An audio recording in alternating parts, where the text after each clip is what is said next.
अब हम शुरुआत करते हैं अध्याय 9। 5 श्लोकों का पाठ कर लेते हैं। श्री भगवान उवाच श्री भगवान उवाच इदं तु ते गुह्यतमम् इदं तु ते इदं तु ते गुह्यतमम् इदं तु ते गुह्यतमम् इदं तु ते गुह्यतमम् इदं तु ते गुह्यतमम् प्रवक्ष्याम्यनसूयवे प्रवक्ष्याम्यनसूयवे ज्ञानं विज्ञानसहितं ज्ञानं विज्ञानसहितं यज्ज्ञात्वा मोक्ष्यसे शुभात् यज्ञात्वा मोक्ष्यसे शुभात् राजविद्या राजगुह्यम् राजविद्या राजगुह्यम् पवित्रमिदमुत्तमम् पवित्रमिदमुत्तमम् प्रत्यक्षावगमं धर्म्यम्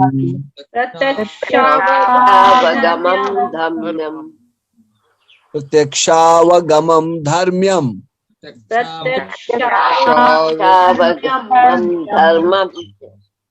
प्रत्यक्षावगमं धर्म्यम्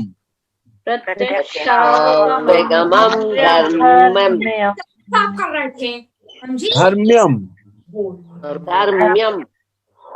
सुसुखं कर्तुम् अव्ययम्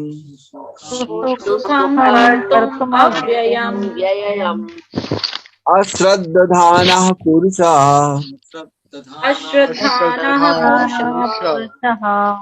धर्मस्यास्य परन्तप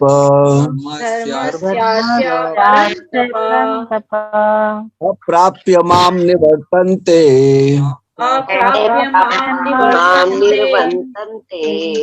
मृत्यु संसारवर्त्मनि मया ततमिदं सर्वम् जगदव्यक्तमूर्तिना मत्स्थानि सर्वभूतानि न चाहं तेष्वस्थितः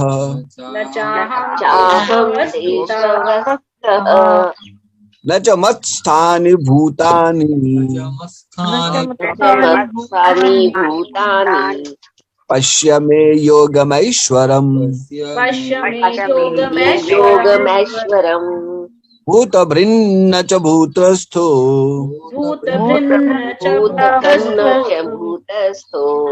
ममात्मा भूतभावनः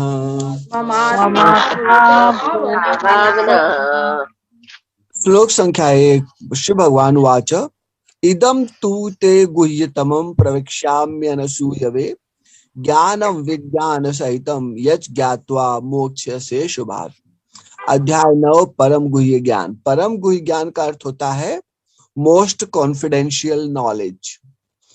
अब मोस्ट कॉन्फिडेंशियल नॉलेज की बात आती है तो पहले ही सब सतर्क कर देते हैं कि बहुत ध्यान से सुनो, कुछ अंश छूट ना जाए। इसके लिए आप सब लोगों से प्रार्थना है, बहुत ध्यान से सुनिए, क्योंकि हम लोग चर्चा कर रहे थे कि यह जो दोनों डब्बियों के बीच में मोती पड़ा हुआ है वह यह अंश है। तो यह 7वें अध्याय से 12वें अध्याय का भी जो भक्ति योग का अंश है उसका भी सार है। ये अध्याय 9 परम गुह्य ज्ञान, इसको नाम दिया गया है परम गुह्य ज्ञान, मोस्ट कॉन्फिडेंशियल नॉलेज। तो जो साधक आत्मा तथा परमात्मा के ज्ञान को समझना चाहता है, यह उसके लिए आवश्यक है कि किसी भी जीव से या किसी भी शरीर को अपने से कभी कष्ट ना दे। किसी भी जीव को या शरीर को कष्ट केवल उनकी आत्मा को ही नहीं पीड़ित करता बल्कि परमात्मा को भी कष्ट देता है। इसलिए भगवान यहाँ पर अर्जुन को कह रहे हैं, चूंकि तुम मुझसे ईर्ष्या नहीं करते इसलिए मैं तुम्हें यह परम गुह्य ज्ञान सिखाऊंगा। श्रीमद् भागवत में भी वर्णन है कि यह ग्रंथ निर्मत्सराणाम सताम, जो ईर्ष्या से परे संत पुरुष है उनके लिए ग्रंथ है। काम क्रोध मद लोभ मोह मात्सर्य इस आत्मा परमात्मा के अनुभूति में व्यवधान डालता है। इसलिए अपने आप को अपने विकारों से दूर रखते हुए या आत्मा तथा परमात्मा के विज्ञान को समझने की कोशिश करना चाहिए। भगवान यहाँ पर विज्ञान से ज्ञान को देने की बात कर रहे हैं। तो ज्ञान वह है जो मस्तिष्क पहुंचता है, पर विज्ञान एक अनुभूति परक वह ज्ञान है जो सीधे हृदय में प्रवेश करके कल्मश नाश करके सीधे परम पुरुष भगवान में प्रीति उत्पन्न कर देता है और श्रीमद् भगवद गीता तथा श्रीमद् भागवत के गहरे राज भी हृदय में प्रकट कर देता है।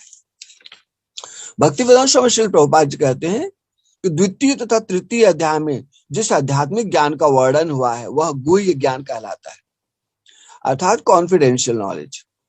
सातवें तथा आठवें अध्याय में जिन विषयों की विवेचना हुई है वे भक्ति से संबंधित है और कृष्ण भावना अमृत पर प्रकाश डालने के कारण गुह्यतर कहे गए हैं। गुह्यतर का अर्थ होता है मोर कॉन्फिडेंशियल नॉलेज। और 9वें अध्याय को परम गुह्य कहा गया है क्योंकि सबसे शुद्ध अनन्य भक्ति पर प्रकाश डालता है। दूसरे और तीसरे अध्याय में जो चर्चा आया है कि जीव भौतिक नहीं है पर आध्यात्मिक है, यह आत्मानुभूति का शुभारंभ होता है। पर परम पुरुष भगवान में अनन्य शुद्ध भक्ति से जुड़ जाना और नवधा भक्ति का जीवन में पालन करने से आत्मानुभूति के गहरे रहस्य अर्थात अपने भूले हुए संबंधों की स्मृति प्राप्त करना है, जिसे स्वरूप प्राप्ति कहते हैं। यह प्राप्त होता है वैष्णवों के संग में गीता भागवत को पढ़ते हुए नित्य कृष्ण स्मरण और नाम संकीर्तन के माध्यम से। तो सबसे बड़ी बात है जो अपने शरीर के विकार हैं उन पर नियंत्रण करके ही हम शीघ्रता से इस अनन्य भक्ति की दिशा में अग्रसर हो सकते हैं।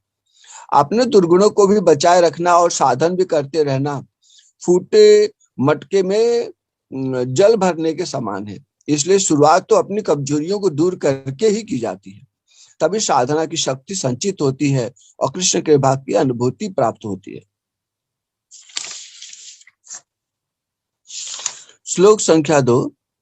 राज विद्या राजगुह्यम पवित्रम इदम उत्तमम प्रतीक्षावगमम धर्म्यम सुसुखम कर्तुम अव्ययम। यह ज्ञान सब विद्याओं का राजा है जो समस्त रहस्यों में सर्वाधिक गोपनीय है। यह परम शुद्ध है और चूंकि यह आत्मा की प्रत्यक्ष अनुभूति कराने वाला है अतः यह धर्म का सिद्धांत है। यह अविनाशी है और अत्यंत सुखपूर्वक संपन्न किया जाता है।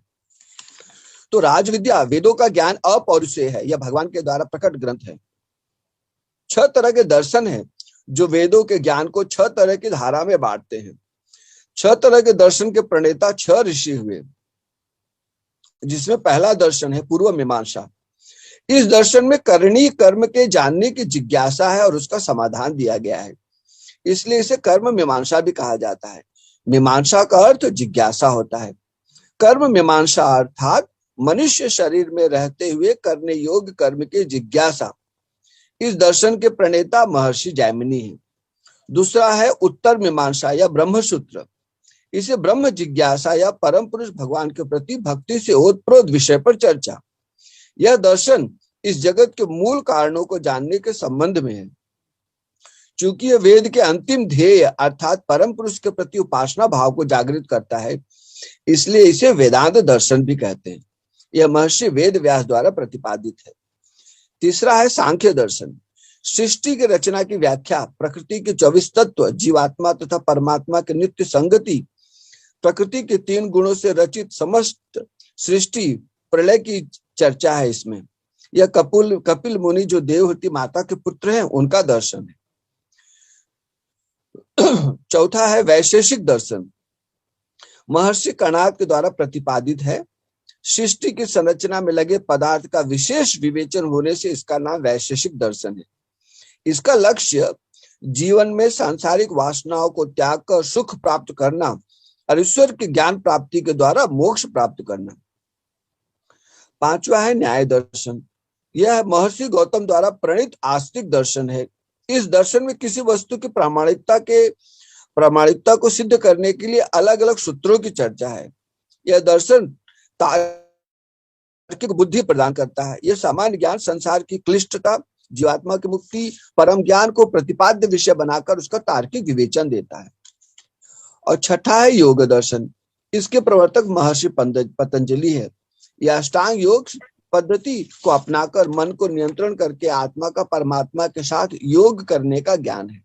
यम, नियम, आसन, प्राणायाम, प्रत्याहार, धारणा, ध्यान, समाधि इसके 8 अंग है। भगवत गीता का यह 9 अध्याय सारे दर्शनों का राजा है और सारे दर्शनों का सार है, इसलिए इसे राजविद्या कहते हैं। यह राजविद्या इसलिए कहलाता है क्योंकि सारे दर्शनों का यह सार है। तो राजविद्या क्या है?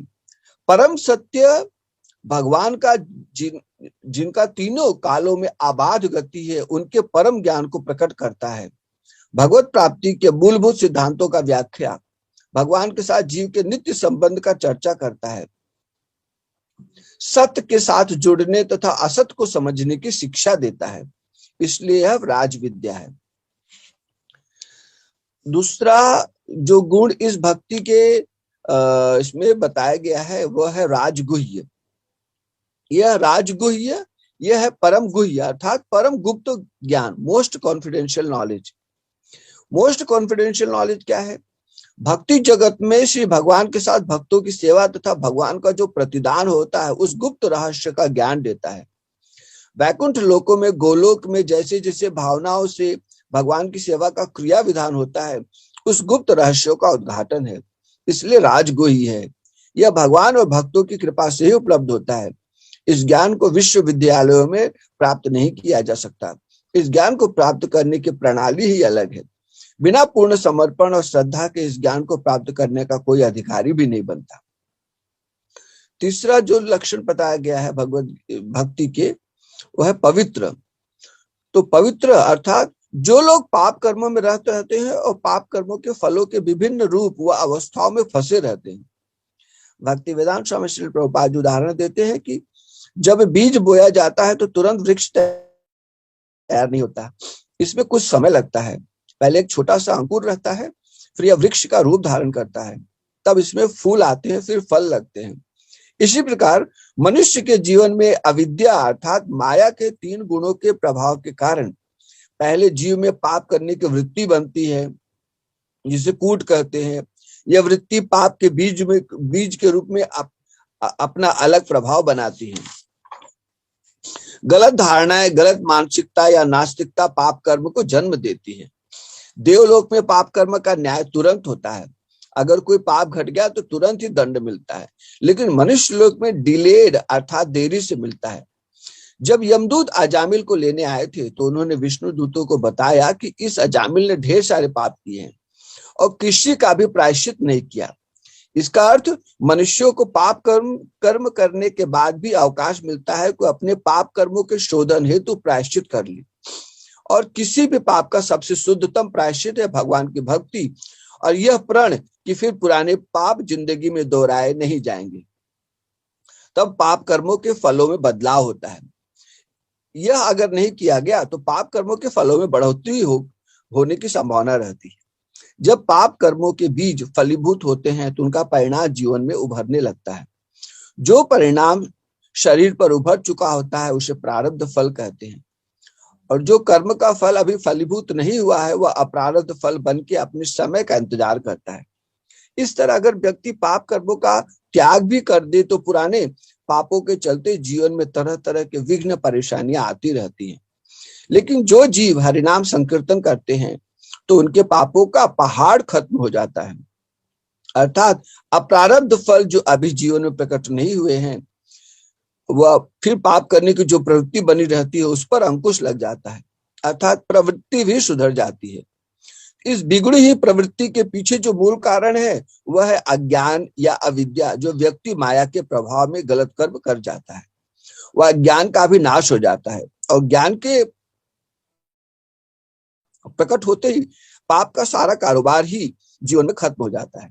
जिन पाप कर्मों के फलों से हमारी भगवान के चरणों में समर्पण बढ़ता है वे फल फिर भी आते हैं। भगवान की इच्छा के जिन्हें भक्त हंसते हंसते स्वीकार कर लेते हैं। जो लोग भगवान की भक्ति में रहते हैं उनके पाप कर्मों के फल क्रमशः खत्म हो जाते हैं। यह हमारे शरीर का जो कारोबार है यह पाप पुण्य के मिलित फलों के कारण चलता है। पाप पुण्य का असर खत्म होने पर व्यक्ति संसार के द्वंद्व से मुक्त होकर भगवत भक्ति में लग जाता है। जो लोग भगवत भक्ति में लगे हुए हैं उनको सारे पाप कर्मों के फलों से मुक्त मानना चाहिए। सन्मुख हो ही जीव मोहि जब ही, जन्म कोटि अघ नासई तब ही। जब भी कोई भगवान के सम्मुख होता है तब भगवान कोटि जन्म के पापों का भी नाश कर देते हैं। तो भक्तियों का तीसरा गुण है पवित्र, अर्थात यह केवल पवित्र ही नहीं है, यह पवित्रता भी प्रदान करता है, अर्थात सारे पाप कर्मों के फलों तथा प्रवृत्ति को भी सुधार देता है। चौथा गुण है उत्तम, उत्तमम। उत्तमम का अर्थ है ढेर सारे उत्तम जो वस्तु हैं उनमें जो सर्वोत्कृष्ट है वह है उत्तमम। इसका यह भी अर्थ है कि जो व्यक्ति भक्तियों को स्वीकार करता है वह भी उत्तम गुण वाला बन जाता है, उसमें देवताओं से गुण प्रकट हो जाते हैं। उसके बाद है प्रत्यक्षावगमम। प्रत्यक्षावगमम अर्थात भक्ति की संपन्नता इतनी पूर्ण होती है कि उससे फलों का प्रत्यक्ष अनुभव किया जा सकता है। भक्तिवेदांत स्वामी प्रभुपाद जी कहते हैं कि जो व्यक्ति हरे कृष्ण महामंत्र का जप करता है वह दिव्य आनंद का अनुभव करता है तथा भौतिक कलमश से शुद्ध हो जाता है। वह व्यक्ति श्रवण करने में ही नहीं अपितु भक्ति कार्यों के संदेश प्रचारित करने में भी सहयोग करता है और पग पग पर उससे आध्यात्मिक उन्नति का अनुभव होता है। भक्ति रसामृत सिंधु में भी स्वरूप गोस्वामी चर्चा करते हैं कि व्यक्ति के जीवन में 6 लक्षण मिलते हैं। क्लेश अग्नि शुभदा, मोक्ष लघुता कृत सुदुर्लभा, सांद्रानंद विशेषात्मा, श्री कृष्णा कर्षणी चर्चा। अर्थात भक्ति में ये 6 गुण होते हैं। पहला, सारे क्लेशों का नाश करती है।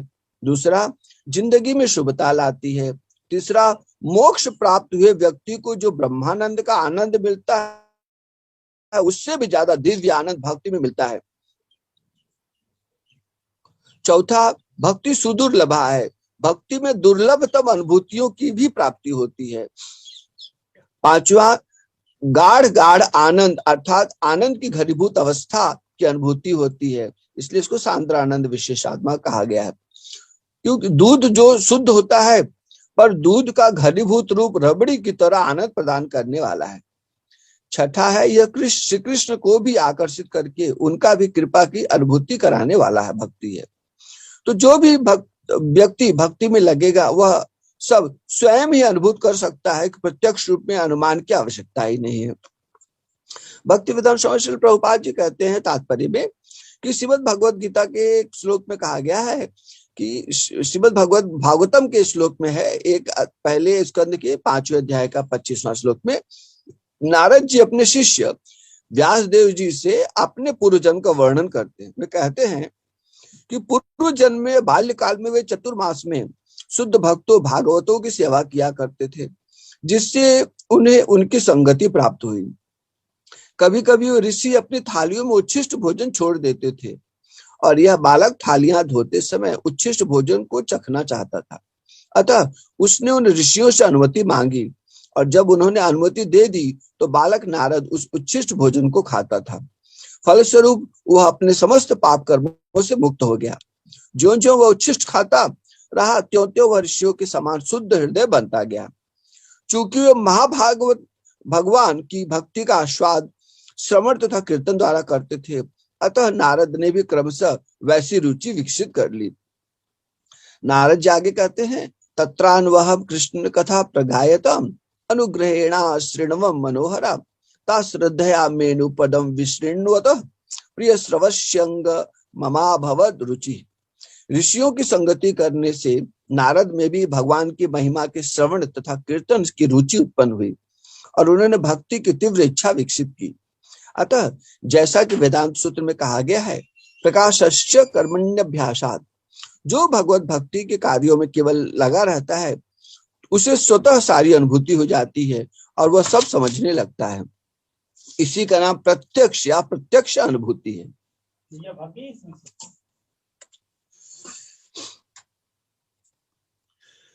धर्म्यम, उसके बाद है धर्म्यम। धर्म्यम एक महाधर्म है, जो धर्म्यम का अर्थ होता है महाधर्म है और भक्ति धर्म के सबसे ऊंचे रहस्य का भी उद्घाटन करता है, इसलिए इसको धर्म्यम कहते हैं। तात्पर्य में प्रभुपाद जी कहते हैं कि धर्म्यम शब्द का अर्थ है धर्म का पथ। नारद वास्तव में दासी पुत्र थे, उन्हें किसी पाठशाला में जाने का अवसर प्राप्त नहीं हुआ था। वे केवल माता के कार्यों में सहायता करते थे और सौभाग्यवश उनकी माता को भक्तों की सेवा का सुयोग प्राप्त हुआ था। बालक नारद को भी यह सुअवसर उपलब्ध हो सका, वे भक्तों की संगति करने से ही समस्त धर्म के परम लक्ष्य को प्राप्त कर सके। यह लक्ष्य है भक्ति, जैसा कि श्रीमद् भागवतम में कहा गया है, सवे पुंसाम परो धर्मो यतो भक्तेर अधोक्षजे। सामान्यतः धार्मिक व्यक्ति यह नहीं जानते कि धर्म का परम लक्ष्य भक्ति की प्राप्ति है। जैसा कि हम पहले 8वें अध्याय के अंतिम श्लोक की व्याख्या करते हुए कह चुके हैं, वेदेषु यज्ञेषु तपस्सु चैव।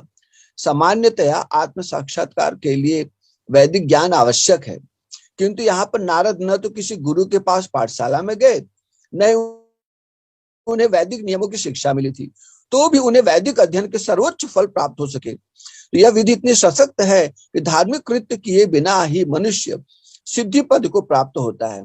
यह कैसे संभव होता है, इसकी भी पुष्टि वैदिक साहित्य में मिलती है। आचार्यवान पुरुषो वेद।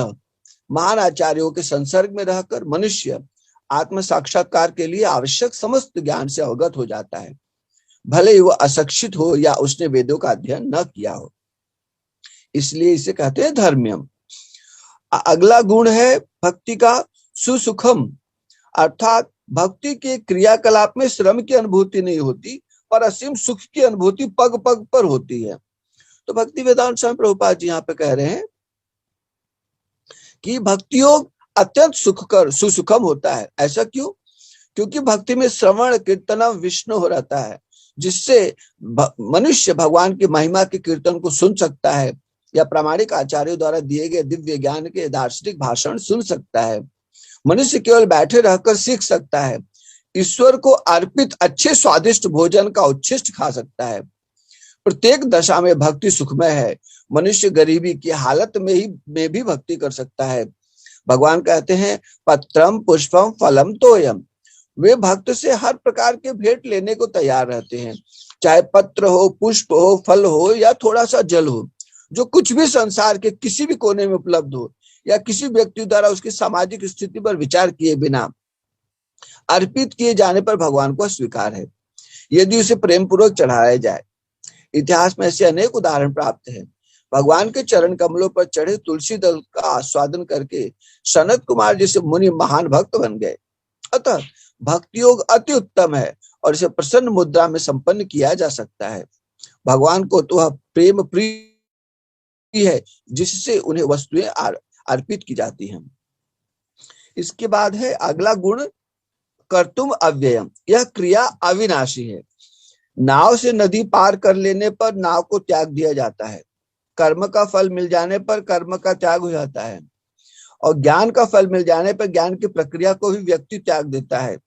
योग में सिद्धि मिलने पर योग की प्रक्रिया का भी त्याग हो जाता है, पर भक्ति में सिद्धि अर्थात भगवान का दर्शन या भगवत धाम वैकुंठ लोक में जाकर भक्ति की क्रिया का त्याग नहीं होता। भक्त भगवान के धाम में जाकर भी भगवान की भक्ति में ही रत रहता है। भगवान के साथ नित्य प्रेम का आदान प्रदान होता रहता है। भक्ति वेदांत प्रभुपाद जी कहते हैं कि वास्तविक भक्ति मुक्ति के बाद प्रारंभ होती है। इस तरह से भक्ति योग या कृष्ण भावनामृत समस्त विद्याओं का राजा और समस्त गुह्य ज्ञान का राजा है। ये धर्म का शुद्धतम रूप है और इसे बिना कठिनाई के सुख पूर्वक संपन्न किया जाता है। श्लोक संख्या 3। अश्रद्धानः पुरुषा धर्मस्यास्य परंतप अप्राप्य माम निवर्तन्ते मृत्यु संसार वर्तमनि। हे परंतप, जो लोग भक्ति में श्रद्धा नहीं रखते वे मुझे प्राप्त नहीं कर पाते, अतः वे इस भौतिक जगत में जन्म मृत्यु के मार्ग पर वापस आते रहते हैं। तो पिछले श्लोक में हमने भक्ति की जितनी महिमा सुनी, यह राजविद्या, राजगुह्य, पवित्र, उत्तम, प्रत्यक्षावगमम, धर्म्यम, सुसुखम, कर्तुम अव्ययम, अर्थात यह भक्ति रूपी खजाने की चाबी के समान है। जो व्यक्ति इस भक्ति में लग जाते हैं वे जीवन का उद्देश्य पूर्ण कर लेते हैं, लेकिन दुर्भाग्य और अश्रद्धा के कारण या अज्ञानता के कारण जो व्यक्ति भक्ति में नहीं लग पाते वे संसार के 84 लाख योनियों में और जन्म मृत्यु जरा व्याधि में सदैव फंसे रहते हैं। तो भक्ति वेदांत स्वामी प्रभुपाद जी यहाँ पर कह रहे हैं तात्पर्य में कि श्रद्धा विहीन के लिए भक्ति योग पाना कठिन है। यही श्लोक का तात्पर्य है। श्रद्धा तो भक्तों की संगति से उत्पन्न की जाती है। महापुरुषों से वैदिक प्रमाणों को सुनकर भी अभागे लोग ईश्वर में श्रद्धा नहीं रखते।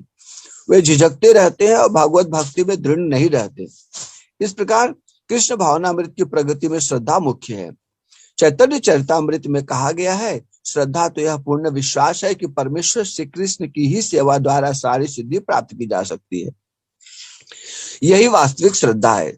श्रीमद् भागवत के चौथे स्कंध के 31वें अध्याय के 14वें श्लोक में कहा गया है, यथा तरोर्मूल निषेचनेन तृप्यन्ति तत्स्कंध भुजोपशाखा प्राणोपहारा चैथेन्द्रियाणाम तथैव सर्वार्हणम अच्युतेज्या। वृक्ष की जड़ को सींचने से उसकी डालें, टहनियां तथा पत्तियां तुष्ट होती हैं और आमाशय को भोजन प्रदान करने से शरीर की सारी इंद्रियां तृप्त होती हैं। इसी तरह भगवान की दिव्य सेवा करने से सारे देवता तथा अन्य समस्त जीव स्वतः प्रसन्न होते हैं। अतः गीता पढ़ने के बाद मनुष्य को चाहिए कि गीता के इस निष्कर्ष को प्राप्त करें। मनुष्य को अन्य सारे कार्य छोड़कर भगवान कृष्ण की सेवा करनी चाहिए। यदि वह इस जीवन दर्शन से विश्वस्त हो जाता है तो यही श्रद्धा है। इस श्रद्धा का विकास कृष्ण भावनामृत की विधि है। कृष्ण भावना भावित व्यक्तियों की 3 कोटियां हैं। तीसरी कोटि में वे लोग आते हैं जो श्रद्धा विहीन है। यदि ऐसे लोग ऊपर ऊपर भक्ति में लगे भी रहे तो भी उन्हें सिद्ध अवस्था प्राप्त नहीं हो पाती। संभावना यही है कि वे लोग कुछ काल के बाद नीचे गिर जाएं। वे भले ही भक्ति में लगे रहे किंतु पूर्ण विश्वास तथा श्रद्धा के अभाव में कृष्ण भावनामृत का लगा रह पाना कठिन है। अपने प्रचार कार्यों के दौरान हमें इसका प्रत्यक्ष अनुभव है कि कुछ लोग आते हैं और किन्हीं गुप्त उद्देश्यों से कृष्ण भावनामृत को ग्रहण करते हैं, किंतु जैसे उनकी आर्थिक दशा कुछ सुधर जाती है वे इस विधि को त्याग कर पुनः पुराने ढर्रे पर लग जाते हैं। कृष्ण भावनामृत में केवल श्रद्धा के द्वारा ही प्रगति की जा सकती है। जहां तक श्रद्धा की बात है, जो व्यक्ति भक्ति साहित्य में निपुण है और जिसने दृढ़ श्रद्धा की अवस्था प्राप्त कर ली है वह कृष्ण भावनामृत का प्रथम कोटि का व्यक्ति कहलाता है। दूसरी कोटि में वे व्यक्ति आते हैं जिन्हें भक्ति शास्त्रों का ज्ञान नहीं है किंतु स्वतः ही उनकी दृढ़ श्रद्धा है कि कृष्ण भक्ति सर्वश्रेष्ठ मार्ग है, अतः वे इसे ग्रहण करते हैं। इस प्रकार वे तृतीय कोटि के उन लोगों से श्रेष्ठतर हैं जिन्हें न तो शास्त्रों का पूर्ण ज्ञान है और न श्रद्धा ही है, अपितु संगति तथा सरलता के द्वारा वे उसका पालन करते हैं।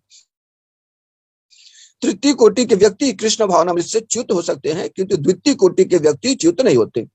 प्रथम कोटि के लोगों के च्युत होने का प्रश्न ही नहीं उठता। प्रथम कोटि के व्यक्ति निश्चित रूप से प्रगति करके अंत में अभिष्ट फल प्राप्त करते हैं। तृतीय कोटि के व्यक्ति को श्रद्धा तो रहती है कि कृष्ण की भक्ति उत्तम होती है किंतु भागवत तथा गीता जैसे शास्त्रों से उसे कृष्ण का पर्याप्त ज्ञान प्राप्त नहीं हो पाता। कभी कभी इस तृतीय कोटि के व्यक्तियों की प्रवृत्ति कर्म योग तथा ज्ञान योग की ओर रहती है और कभी कभी विचलित होते रहते हैं, किंतु जो ही उनसे ज्ञान तथा कर्मयोग का संदूषण निकल जाता है वे कृष्ण भावनामृत के द्वितीय कोटि या प्रथम कोटि में प्रविष्ट होते हैं। कृष्ण के प्रति श्रद्धा भी 3 अवस्थाओं में विभाजित है और श्रीमद् भागवतम में इसका वर्णन है। भागवत के 11वें स्कंद में प्रथम, द्वितीय तथा तृतीय कोटि की आस्तिकता का भी वर्णन हुआ है। जो लोग कृष्ण के विषय में तथा भक्ति की श्रेष्ठता को सुनकर भी श्रद्धा नहीं रखते वे सोचते हैं कि यह मात्र प्रशंसा है। उन्हें यह मार्ग अत्यंत कठिन जान पड़ता है, भले ही वे ऊपर से भक्ति में रत क्यों न हो। उन्हें सिद्धि प्राप्त होने की बहुत कम आशा है। इस प्रकार भक्ति करने के लिए श्रद्धा परम आवश्यक है। श्लोक संख्या 4। मया ततमिदं सर्वं जगदव्यक्त मूर्तिना मत स्थानि सर्वभूतानि न चाहम तेषु वस्थितः। यह संपूर्ण जगत मेरे अव्यक्त रूप द्वारा व्याप्त है। समस्त जीव मुझ में है किंतु मैं उनमें नहीं। धागे में गुथे हुए माले की तरह भगवान सारे सृष्टि का अधिष्ठान होते हुए भी भगवान दृश्य जगत में दृष्टिगोचर नहीं होते। जिन भक्तों ने अपनी आंखों में प्रेम का अंजन लगाया होता है वे उनका पग पग पर दर्शन कर लेते हैं। भगवान का नाम भगवान से अभिन्न है और दिव्य है। हमारी पहुंच भगवान या भगवान के नाम तक नहीं हो सकती, लेकिन जब कोई जीव भगवान नाम उच्चारण करने की इच्छा करता है तब नाम भगवान कृपा करके जीवा पर उदित होते हैं। तब हमारे मुख से हरिनाम की ध्वनि निकलती है। जिस प्रकार सूर्य प्रकाश संपूर्ण ब्रह्मांड में फैला रहता है उसी प्रकार भगवान की शक्ति संपूर्ण सृष्टि में फैली रहती है। भगवान अपनी परा और अपरा शक्तियों से सर्वव्याप्त रहते हैं। सूर्य भगवान के प्रकाश में जड़ता पर भगवान के शरीर से निकलता हुआ प्रकाश है। सूर्य भगवान के प्रकाश में जड़ता है, लेकिन भगवान के शरीर से निकलता हुआ प्रकाश जिसे ब्रह्म ज्योति कहते हैं वह दिव्य और चिन्मय है, उसमें जड़ता नहीं है, वह भगवान से अलग नहीं होती। तो सारी सृष्टि उसी में तैरती रहती है।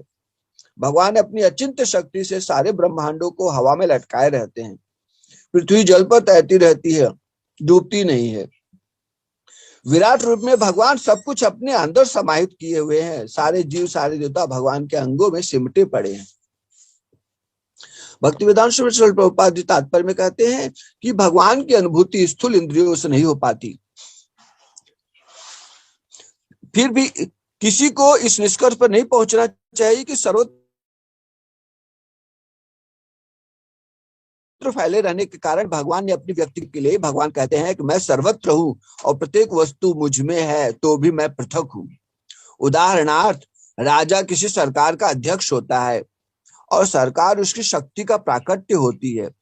विभिन्न सरकारी विभाग राजा की शक्ति के अतिरिक्त और कुछ नहीं होते और प्रत्येक विभाग राजा की क्षमता पर निर्भर रहता है। तो भी राजा से यह आशा नहीं की जाती कि प्रत्येक विभाग में स्वयं उपस्थित हो। यह एक मोटा सा उदाहरण दिया गया है। इसी प्रकार हम जितने स्वरूप देखते हैं और जितनी भी वस्तुएं लोक में तथा परलोक में विद्यमान है, वे सब भगवान की शक्ति पर आश्रित है। सृष्टि की उत्पत्ति भगवान की विभिन्न शक्तियों के विस्तार से होती है और जैसा कि भगवत गीता में कहा गया है, विष्टभ्याहमिदं कृष्णम, वे अपने साकार रूप के कारण अपनी विभिन्न शक्तियों के विस्तार से सर्वत्र विद्यमान है। श्लोक संख्या 5। न च मत्स्थानि भूतानि पश्य मे योगमैश्वरम भूतभृन्न च भूतस्थो ममात्मा भूत भावना। तथापि मेरे द्वारा उत्पन्न सारी वस्तुएं मुझ में स्थित नहीं रहती। जरा मेरे योग ऐश्वर्य को देखो। यद्यपि मैं समस्त जीवों का पालक भरता हूं और सर्वत्र व्याप्त हूं, लेकिन मैं इस विराट अभिव्यक्ति का अंश नहीं हूं, क्योंकि मैं सृष्टि का कारण स्वरूप हूं। तो हम जिनका पालन करते हैं उनमें आसक्त हो जाते हैं। हम जो भी धारण करते हैं उसका स्पर्श करना ही होता है। पर भगवान समस्त सृष्टि का पालन करते हुए, सब कुछ धारण करते हुए भी किसी पर आसक्त नहीं होते तथा कुछ स्पर्श नहीं करते। यह सब कुछ भगवान की परम इच्छा से सृष्टि का पालन, धारण और संहार हो जाता है। यह सब भगवान की असीम शक्तियों से होता है, पर उसके लिए भगवान को कोई श्रम नहीं करना पड़ता। जब मिट्टी से घड़ा बनता है तब घड़े के अंदर बाहर मिट्टी ही समाई रहती है, लेकिन जब ब्रह्म रूपी तत्व से अब ब्रह्म की असीम शक्तियों से सृष्टि का सृजन होता है, तब ब्रह्म सर्वव्याप्त होते हुए भी भगवान पूरे सृष्टि से अलिप्त रहकर अपने नित्य धाम गोलोक में गोपियों तथा परिकर वृंदों के साथ नित्य रासलीला का आस्वादन करते हैं। सृष्टि के एक एक कण की खबर रखते हुए भी पूर्ण सृष्टि को भुलाकर रासलीला का आस्वादन करते हैं। यह भगवान का असीम योग ऐश्वर्य है। सारे लोग अंतरिक्ष में तैर रहे हैं। यह अंतरिक्ष परमेश्वर की एक शक्ति है, किंतु भगवान इस अंतरिक्ष से भिन्न है और पृथक स्थित है। श्लोक संख्या 6। यथाकाश स्थितो नित्यम वायु सर्वत्र गो महान तथा सर्वाणि भूतानि मत्स्थानित्युपधारय। जिस प्रकार सर्वत्र प्रवाहमान प्रबल वायु सदैव आकाश में स्थित रहती है, उसी प्रकार समस्त उत्पन्न प्राणियों को मुझ में स्थित जानो।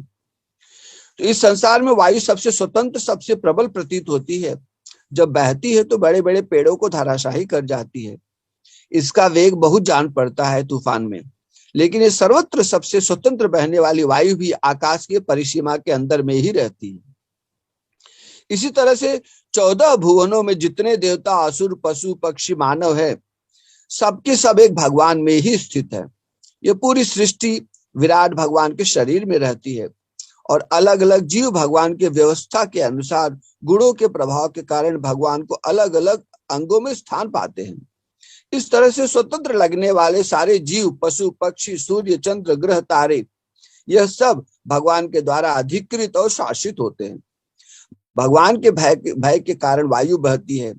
भगवान के भय के कारण सूर्य, चंद्र, तारे अपनी अपनी कक्षा में स्थित होकर घूमते रहते हैं। भगवान की इच्छा के अधीन होकर अग्नि प्रज्वलित होती है। जिस तरह बैल के नाक में नकेल डालकर उससे सब काम कराया जाता है, उसी तरह से सारे विश्व, संसार, देवता, जीव भगवान के शब्दों के अधीन होकर ही अपना अपना कार्य करते हैं। कोई भी जरा सा भी स्वतंत्र व्यवहार नहीं कर सकता। श्लोक संख्या 7। सर्वभूतानि कौन्तेय प्रकृतिम यान्ति मामिकाम कल्पक्षय पुनस्तानि कल्पादौ विसृजाम्यहम्। हे कुंती पुत्र, कल्प का अंत होने पर सारे प्राणी मेरी प्रकृति में प्रवेश करते हैं और अन्य कल्प के आरंभ होने पर मैं उन्हें अपनी शक्ति से पुनः उत्पन्न करता हूँ। तो ब्रह्मा की आयु 2 परार्ध की मानी गई है। उनकी 50 साल की उम्र 1 परार्ध कहलाती है और 100 साल में उनके 2 परार्ध पूरे होते हैं। एक दिन 1000 चतुर्युगों का बना होता है और एक चतुर्युग में 4 युगों का मिला हुआ समय होता है। कलयुग 4,32,000 साल, द्वापर 8,64,000 साल, त्रेता 12,96,000 साल और सतयुग 17,28,000 साल का होता है। तो एक चतुर्युग 43,20,000 साल का होता है। इतनी बड़ी ब्रह्मा जी की रात्रि होती है। ऐसे 30 दिन 30 रात्रि का एक महीना, 12 महीनों का एक वर्ष होता है। 100 वर्ष की ब्रह्मा की आयु होती है। इतनी बड़ी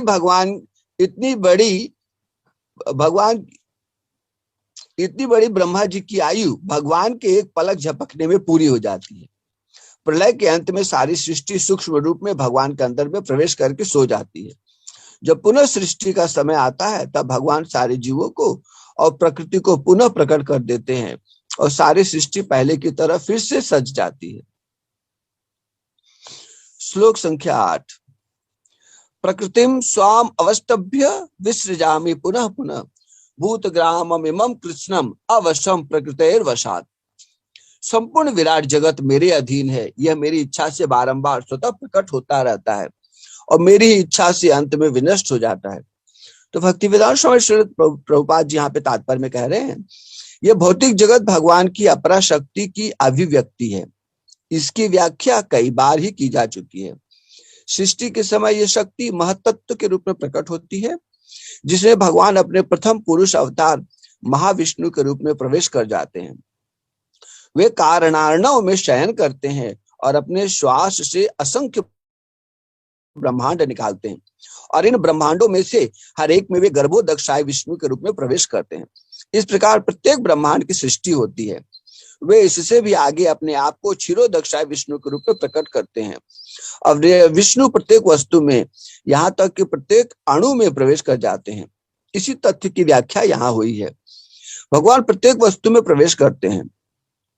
जहां तक जीवात्माओं का संबंध है, वे इस भौतिक प्रकृति में गर्भस्थ किए जाते हैं और अपने अपने पूर्व कर्मों के अनुसार विभिन्न योनियां ग्रहण करते हैं। इस प्रकार इस भौतिक जगत के कार्यकलाप प्रारंभ होते हैं। विभिन्न जीव योनियों के कार्यकलाप सृष्टि के समय से ही प्रारंभ हो जाते हैं। ऐसा नहीं है कि योनियां क्रमशः विकसित होती हैं। सारी की सारी योनियां ब्रह्मांड की सृष्टि के साथ ही उत्पन्न होती हैं। मनुष्य, पशु, पक्षी ये सभी एक साथ उत्पन्न होते हैं, क्योंकि पूर्व प्रलय के समय जीवों की जो जो इच्छाएं थी वह पुनः प्रकट होती हैं। इसका स्पष्ट संकेत अवश्यम शब्द से मिलता है कि जीवों को इस प्रक्रिया से कोई सरोकार नहीं रहता। पूर्व सृष्टि में वे जिस जिस अवस्था में थे, वे उस अवस्था में पुनः प्रकट हो जाते हैं और यह सब भगवान की इच्छा से ही संपन्न होता है। यही भगवान की अचिंत्य शक्ति है। विभिन्न योनियों को उत्पन्न करने के बाद भगवान का उनसे कोई नाता नहीं रह जाता।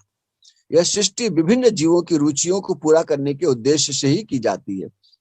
अतः भगवान इसमें किसी तरह से बद्ध नहीं होते।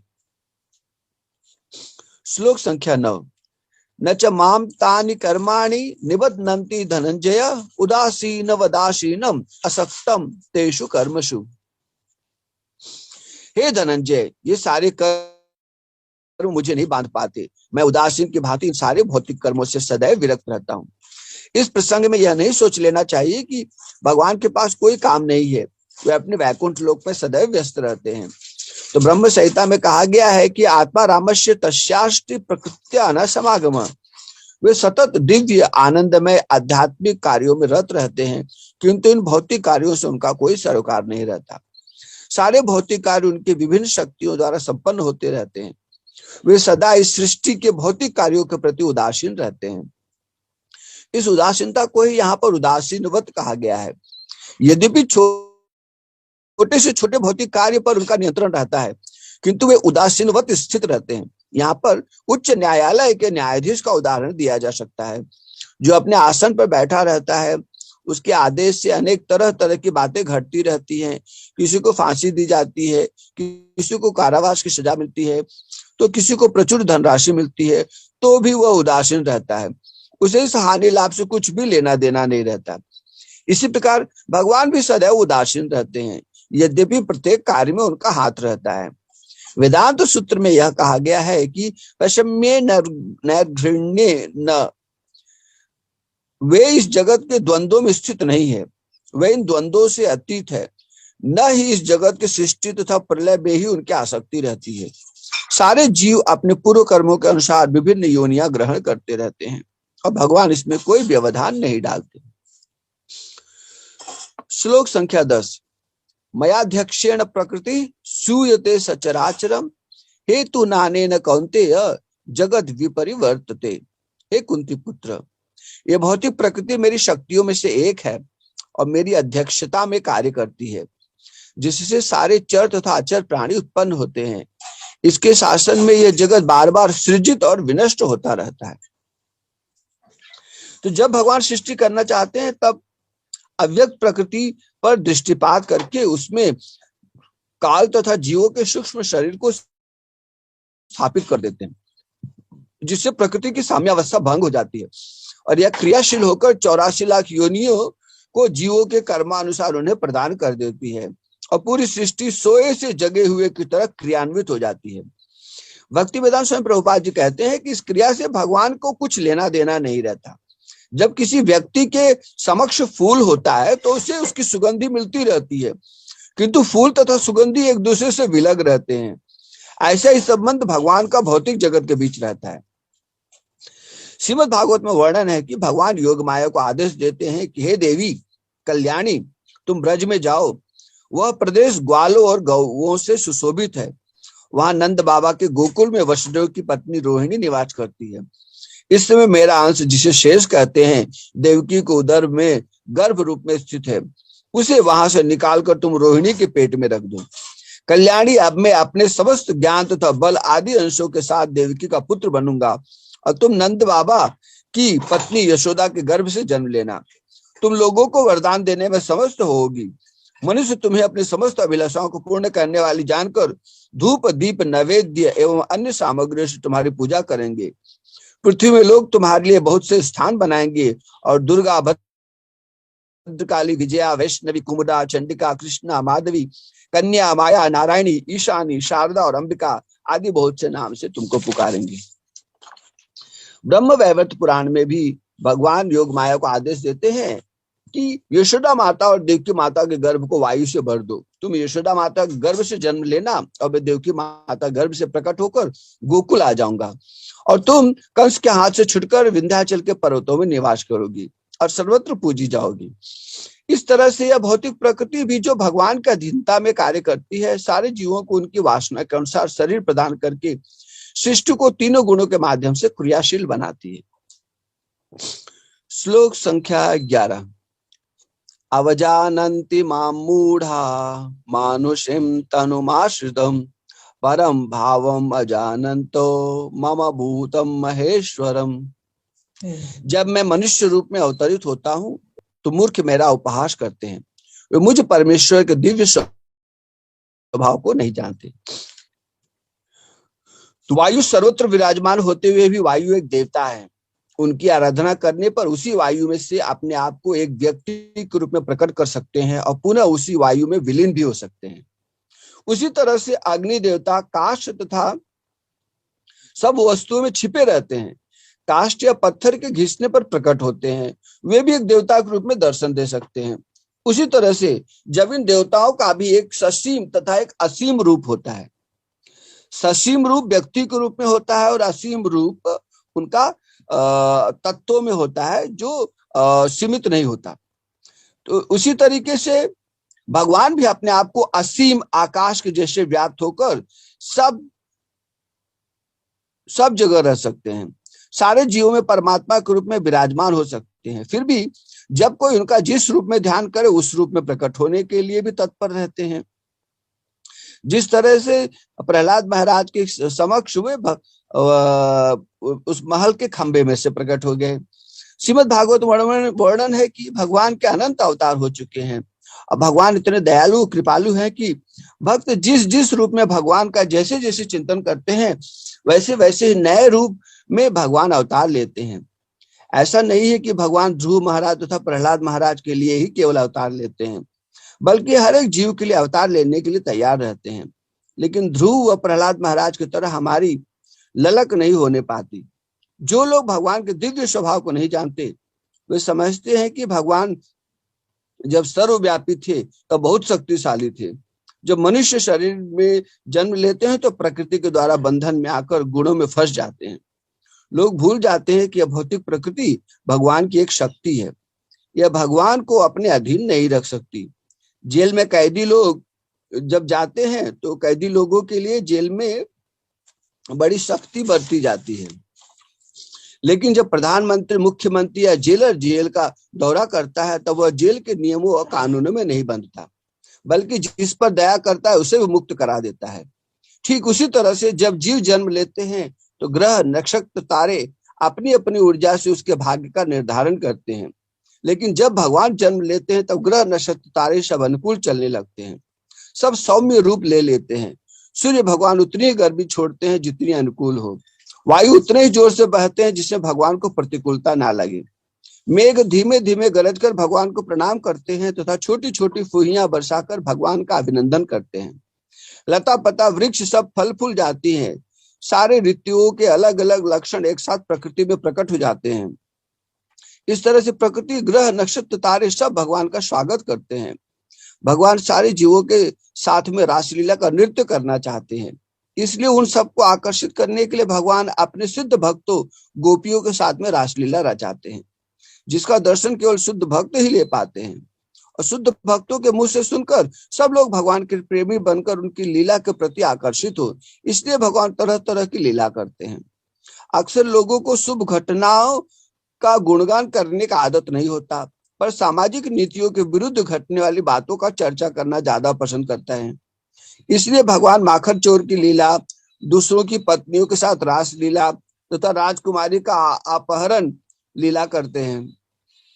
सामान्य लोग इन्हें सामान्य दृष्टि से देखकर भगवान का निंदा करते हैं, पर भगवान अपने निंदकों को भी मोक्ष प्रदान करते हैं, अपने चरणों में जगह देते हैं, जैसे उन्होंने शिशुपाल तथा दंत्र वक्त को मरने के बाद दिया था।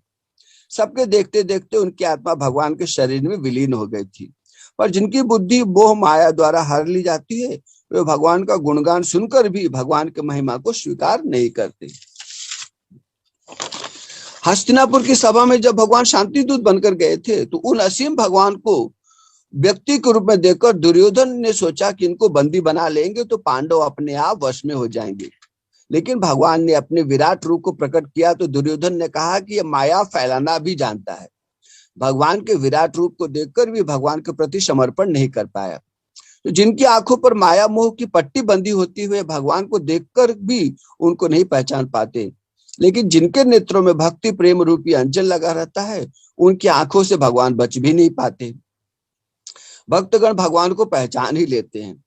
जब रासलीला में भगवान छिप गए थे तो गोपियां उनको ढूंढते ढूंढते एक लता की ओट में पहुंची जहां भगवान कृष्ण छुपे हुए थे। तो भगवान उन गोपियों को नजदीक देखकर स्वयं नारायण भगवान को रूप ले लिए और गोपियां उन्हें प्रणाम करके दूसरी जगह ढूंढने लगी। लेकिन जब स्वयं राधा रानी उन्हें ढूंढने आई तो भगवान अपने आप को नारायण भगवान के चतुर्भुज रूप में छुपा न सके और कृष्ण के रूप में स्वतः ही परिवर्तित हो गए। इस तरह से भगवान भक्तों से छुप नहीं सकते और अभक्तगण भगवान को जान नहीं सकते।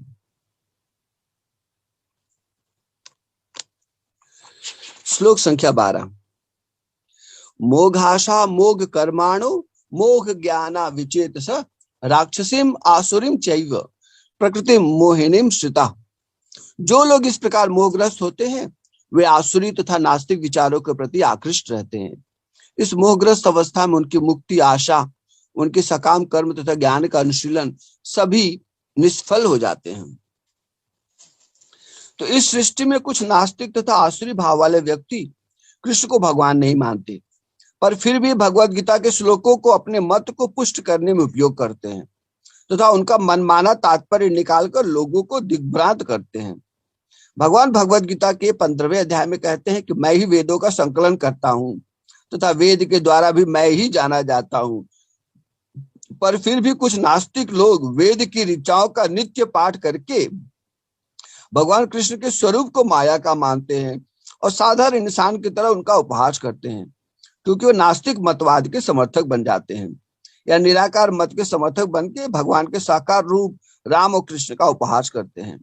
नास्तिक मतवाद वाले लोग कहते हैं कि भगवान सर्वत्र हैं, तब उनका विग्रह सेवा क्यों करें, लेकिन ये बेचारे भूल जाते हैं जब भगवान सर्वत्र है तो विग्रह को छोड़कर क्या कहीं भाग चले गए।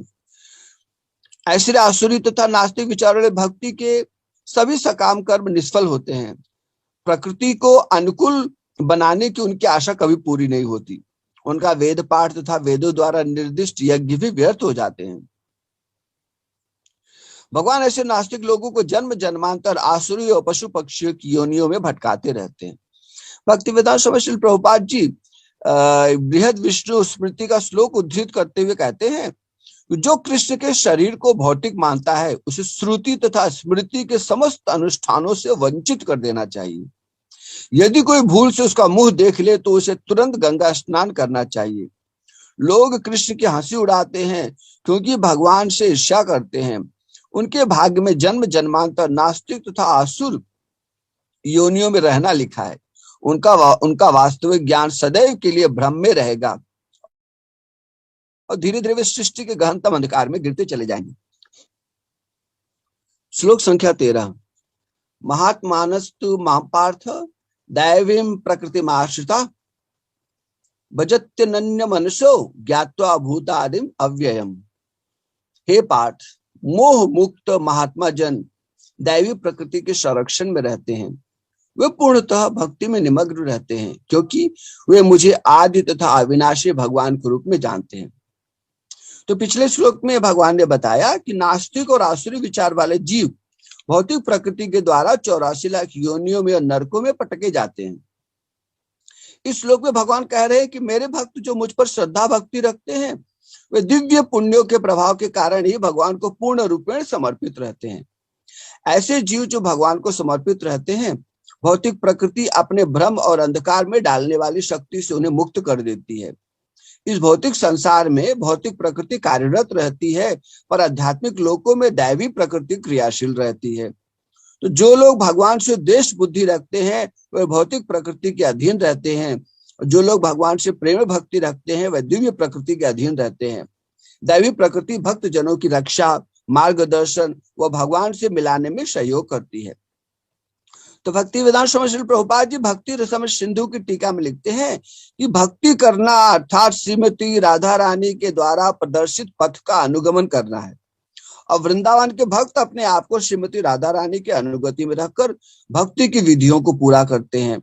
अर्थात कृष्ण की भक्ति में श्रीमती राधा रानी का बहुत बड़ा प्रमाण है और कृष्ण की भक्ति श्रीमती राधा रानी का बहुत बड़ा प्रमाण है और राधा रानी इसकी बहुत बड़ी पथ प्रदर्शक हैं।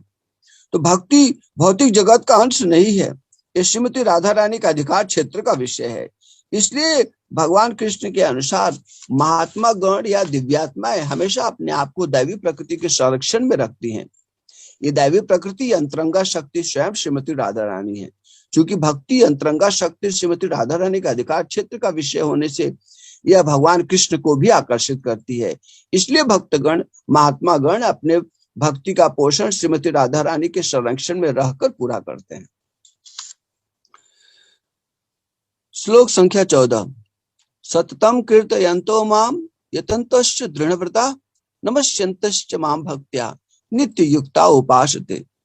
ये महात्मा मेरी महिमा का नित्य कीर्तन करते हुए दृढ़ संकल्प के साथ प्रयास करते हुए मुझे नमस्कार करते हुए भक्ति भाव से निरंतर मेरी पूजा करते हैं। तो पिछले श्लोक में बताया कि महात्मा गण दैवी प्रकृति अर्थात अंतरंगा शक्ति के प्रधान श्रीमती राधा रानी के संरक्षण में रहकर भक्ति करते हैं। महात्मा गणों के कार्यकलाप भौतिक प्रकृति के श्रेणी में नहीं आते। महात्माओं के क्रियाकलाप हमेशा भगवान को मध्य बनाकर उनके ही नाम का कीर्तन, स्मरण, चिंतन, श्रवण करना होता है। संसार की चर्चा में, निंदा स्तुति में उनका मन नहीं लगता। भगवान कृष्ण को ही परम कारणों का कारण जानकर उनके प्रति पूर्णतया समर्पित होकर दृढ़ संकल्प के साथ अपनी साधना संबंधी विधियों को लाख कठिनाइयों के होते हुए भी पूरा करते हैं और भक्ति पथ में जो निषेध बतलाए गए हैं उनसे बचकर चलते हैं। भक्ति मार्ग में 5 रस है जिसका भक्तगण अपने अपने भाव के अनुसार आस्वादन करते हैं। ये रस है शांत, दास्य, सख्य, वात्सल्य और माधुर्य। भक्तगण ब्रज के परिकर गण जो उन सेवा में सर्वश्रेष्ठ होते हैं उनके द्वारा प्रदर्शित पथ पर चलकर उनकी अनुगति में अपने अपने भाव के अनुसार कृष्ण का सदैव लीला स्मरण, नाम कीर्तन करते रहते हैं। तो भक्तगण भगवान को कुछ चुने हुए संख्या में दंडवत प्रणाम करते हैं। रघुनाथ दास गोस्वामी पाद नित्य भगवान को 1000 दंडवत प्रणाम करते थे। इस तरह से भक्तगण पृथ्वी पर भौतिक संसर्ग में रहकर भी गोलोक वैकुंठ में भक्ति करने का, भगवान की सेवा करना, प्रणाम करना, सारी क्रियाकलापों को पूरे समर्पण के साथ करके अज्ञानी जनों के लिए भी भक्ति पथ के आदर्श को स्थापित करके उनको भी भक्ति के लिए प्रेरणा देते हैं। 6वें, 7वें, 8वें, 9वें अध्याय में और आगे 10वें अध्याय में भी श्री भगवान भक्ति के लिए एक संकेत दे रहे हैं। नित्य निरंतर सदैव भक्ति के अलग अलग अंगों का सहारा लेकर भगवान के नित्य सन्निधि में रहना। इस तरह से भगवान भी नित्य निरंतर भक्तों के हृदय में भक्तों के साथ ही व्यवहार करते रहते हैं।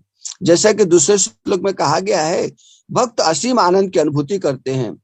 भक्ति पथ के अनुगमन में उनको कोई श्रम नहीं होता। इस तरह नित्य निरंतर भगवान के सन्निधि में भक्ति रसामृत का पान भक्तगण निरंतर करते रहते हैं। इस तरह से भगवत गीता का 14 श्लोक पूरा हुआ। आज विचार था आज यहीं पर हम लोग विश्राम लेते हैं और बचा हुआ जो श्लोक है उसको अगले क्लास में पूरा करेंगे। अब किसी का कुछ प्रश्न रहेगा तो उन लोग चर्चा कर सकते हैं।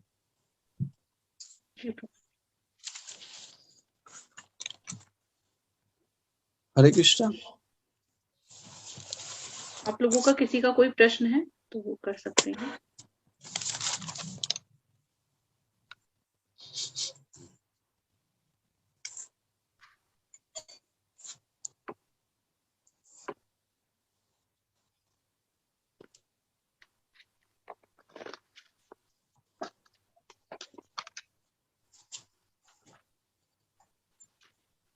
हरे कृष्णा। किसी का प्रश्न है तो आप लोग कर सकते हैं। हरे कृष्ण। हरे कृष्ण। हरे कृष्ण। बोलिए महाराज जी, एक चीज देखी जाती है जो माया देवी है, ये जीव के दुर्गुणों का इस्तेमाल करती है उनको दंड देने के लिए। और वो ठीक भी है, दुर्गुण जब तक रहेंगे तब तक भक्ति तो वो कर नहीं पाएगा। लेकिन कहीं कहीं ये भी देखा जाता है कि माया देवी जो है ये मनुष्य जो सदुगुण है उसका भी इस्तेमाल कर रही है उसको गिराने के लिए। जैसे ये हम देखते हैं कि भरत महाराज हैं, ये महाराज धर्म के 4 गुण हैं जिसमें दया भी एक मेन गुण है, उसका सेकंड गुण है। वो अपने दया के गुण की वजह से इस्तेमाल हो गए, फंसा दिए गए। और इसी तरह से देखा जाता है युधिष्ठिर महाराज हैं, इनको सत्य बोलने का गुण था इनके अंदर। माया ने इसकी इसी गुण का इस्तेमाल किया और भगवान की सेवा से उनको विमुक्त कर दिया, वेलना की उन्होंने भगवान की बोले हुए वचनों की और उनको फंसा दिया उसमें। और इसी तरह से अर्जुन महाराज भी हैं, उनमें देवी गुण थे और इसका भी इस्तेमाल किया गया। तो महाराज दुर्गुण तो हमें समझ आते हैं कि तमोगुण के अंदर कोई आदमी जीव है और उसको तो परेशान करेगी, लेकिन जब आदमी सतोगुण में आ रहा है, देवी गुणों में आ रहा है, तब भी वो समझे कि उसे फंसाया जा सकता है माया के थ्रू। तो ये माया सतोगुण को भी उपयोग कर लेती, क्योंकि सतोगुण, रजोगुण, तमोगुण माया की प्रवृत्तियां हैं, तो ये माया के अधीन में ही है। तो इसको जब ये सतोगुण को भी जब ये माया उपयोग कर लेती है, तब ऐसे लोगों को सतोगुण से ऊपर गुणातीत होने की स्थिति प्रकट होती है। क्योंकि अगर उनके सतोगुण को उपयोग न किया जाए तो लोग इसी में स्थिर पड़े रहेंगे, उनका उधर से परीक्षा होगा नहीं, इसको पार करके ऊपर जाएंगे ही नहीं। तो वो उनको गुणों से पार भेजने के लिए उस गुणों का उपयोग करके उनको उनसे परे कर देती है, और इस उपयोग करने के माध्यम से उनको पाप और पुण्यों का उनको पूरा उनके फल को प्रकट कर देती है। वो बात ये होता है। लेकिन कोई भी भक्त अगर अपने सत्य के कारण अगर फंस रहा है तो ये जानिए कि भगवान उसको उबार रहे हैं। जैसे उन्होंने युधिष्ठिर महाराज को उबार लिया था, पांडवों को उबार लिया, अर्जुन को उबार लिया, या भरत महाराज को, तो वो उनके लिए एक झटका था, लेकिन वही माध्यम बन गया उनको गुणातीत होने का, मतलब प्रकृति के गुणों से परे जाने का। क्योंकि भरत महाराज जब अगले जन्म में हिरण बने, उसके बाद जब अगले जन्म में वो ब्राह्मण के रूप में उनको जन्म हुआ, तब वे गुणातीत प्रकट हो गए। गुणातीत होकर के गुणों के प्रभाव में फंसे नहीं, और संसारी जो वेद पाठ होता है उसके चक्कर में पड़े नहीं, और नित्य निरंतर अपना भगवान का स्मरण करते रहते थे और अपने आप को पागल के रूप में बताते थे। इस तरह से जानिए, जब हमारे अच्छे गुणों का उपयोग प्रकृति करेगी तो भले हमको कष्ट हो और ये हमको लगे कि हमारे अच्छे गुणों के कारण हुआ है, मूल में ये अच्छे गुणों के कारण नहीं होता, ये हमारे कर्म के फलों का भोग ही हमारे साथ में प्रकट होता है। तो अच्छे गुण का पालन करने में ही हमारा फायदा है। बुरे गुण पालन करके या चीजों का विरोध करके हम अपनी कठिनाइयों परेशानियों को और बढ़ा लेते हैं। इसलिए भगवान को समर्पित होकर के, भगवान की इच्छा को जान करके, अपने सत्य का पालन करते हुए हम भगवान की कृपा द्वारा बहुत जल्दी बाहर निकाल लिए जाते हैं। ये महाराज, ये जैसे माया है, ये हम अक्सर देखते हैं कि माया जो है खुद कुछ नहीं कर रही है, जीव के लिए ऐसे ऐसे उसको कंफ्यूजन बना देती है उसके लिए ना, कि उसके पास कोई रास्ता ही नहीं बचता कि वो उसको स्वीकार करेगा इस दुर्गुणों को। तो ये जैसे भगवान ने कर्म के बंधन बनाया संसार के लिए, क्या माया से मुक्त है या उसको वो भी बंधन आते हैं महाराज उसको?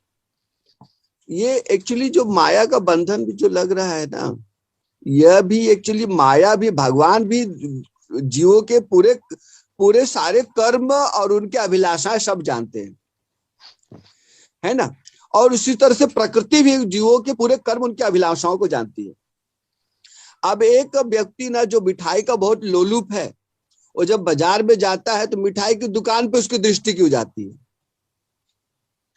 एक व्यक्ति ने जो गाना गाने का लोलुप है, वो गाने की दुकान पे जाकर के उधर गाने के ऊपर जाकर उसका ये होता है। कोई पुस्तक का लोलुप है तो पुस्तक की दुकान में जाता है। तो कहीं ना कहीं मतलब उसके अंदर जो पिछले जन्म की जो टेंडेंसीज है वो अपने उधर ही जाकर के टिकता है। इसका मतलब है कि वो प्रकृति उसको उधर भेज नहीं रही है, वो कहीं ना कहीं अपने ही पोषित गुणों के द्वारा आकर्षित होकर या अपने कर्मों के प्रभाव के द्वारा आकर्षित होकर उस घटनाक्रम में अपने आप को जोड़ रहा है। तो ये प्रकृति, एक बात को समझ लेना चाहिए, ये प्रकृति माया भी है और ये प्रकृति हम सबका पालन पोषण भी करने वाली है।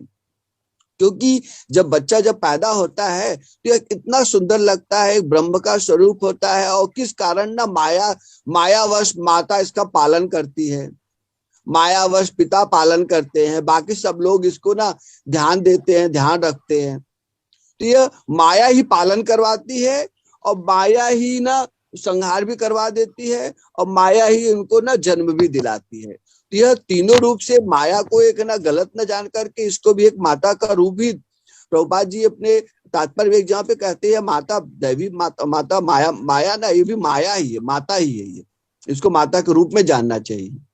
इसलिए गाली खाने के योग्य नहीं है।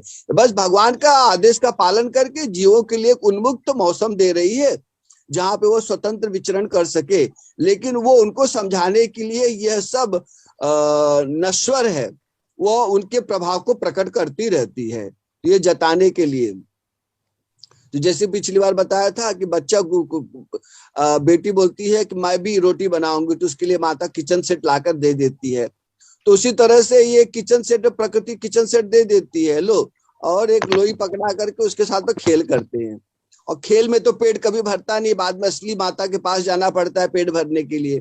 ठीक उसी तरीके से प्रकृति सारे वस्तुएं उपलब्ध कराती है, लेकिन इसमें सुख नहीं मिलता। तब जो जीव थोड़ा सा अपना ज्ञान रखते हैं वो भगवान को समर्पित होकर के असीम आनंद पाते हैं और भौतिक प्रकृति उनको अपने गुणों से पार करवा देती है। क्योंकि जो भी भगवान को समर्पित होते हैं, भौतिक प्रकृति उन पर अपना प्रभाव नहीं डालती। दैवी ऐसा गुणमयी मम माया दुरत्यया मामे वये प्रपद्यन्ते माया में ताम तरन्ति। महाराज एक चीज देखी जाती है ये कि जो हमारे आचार्य हैं, जो कि जीवन की तरंगों को समझ गए हैं, माया के इस उथल पुथल को भी समझ चुके हैं, वो खुद तो डिस्टर्ब नहीं होते, लेकिन जब उनके अधीनस्थ भक्त है ना, उनको माया तंग करती है तो वो भी डिस्टर्ब हो जाते हैं महाराज उनको देख के, क्योंकि वैष्णव पराधुका दुखी तो होता ही है। तो ये माया तंग तो एग्जैक्टली उन्हीं को कर रही है, तो भक्तों को दुख दे के महाराज को तंग करवा रही है वो। नहीं, ये महाराज को तंग नहीं करवा रही, महाराज की जो आसक्ति है ना, जो फल पर जो दृष्टि है, उसको परेशानी होती है। महाराज जी को जो आसक्ति, जो फल पर दृष्टि है। एक महात्मा अपने कुटिया में बैठ करके 3 बच्चों को, बालकों को पढ़ा रहे थे। तो 3 बालकों को पढ़ा रहे थे और तीनों बालक ना उनके साथ में पढ़ते पढ़ते वहीं पर उनके पास सब सो गए। तो रात्रि के 10-11 बज रहे थे। उस समय पर उन्होंने देखा वो महात्मागण कि 2 देवदूत ऊपर आकाश पर से जा रहे हैं। तो आकाश पर से जा रहे हैं तो 2 देवदूत आपस में बात करते जा रहे थे, किसमें से 2 नरक पे जाएगा और 1 स्वर्ग में जाएगा। तो उनको बड़ा आश्चर्य हुआ कि मेरे 3 शिष्य में से 2 नरक में जाएगा और 1 स्वर्ग में जाएगा।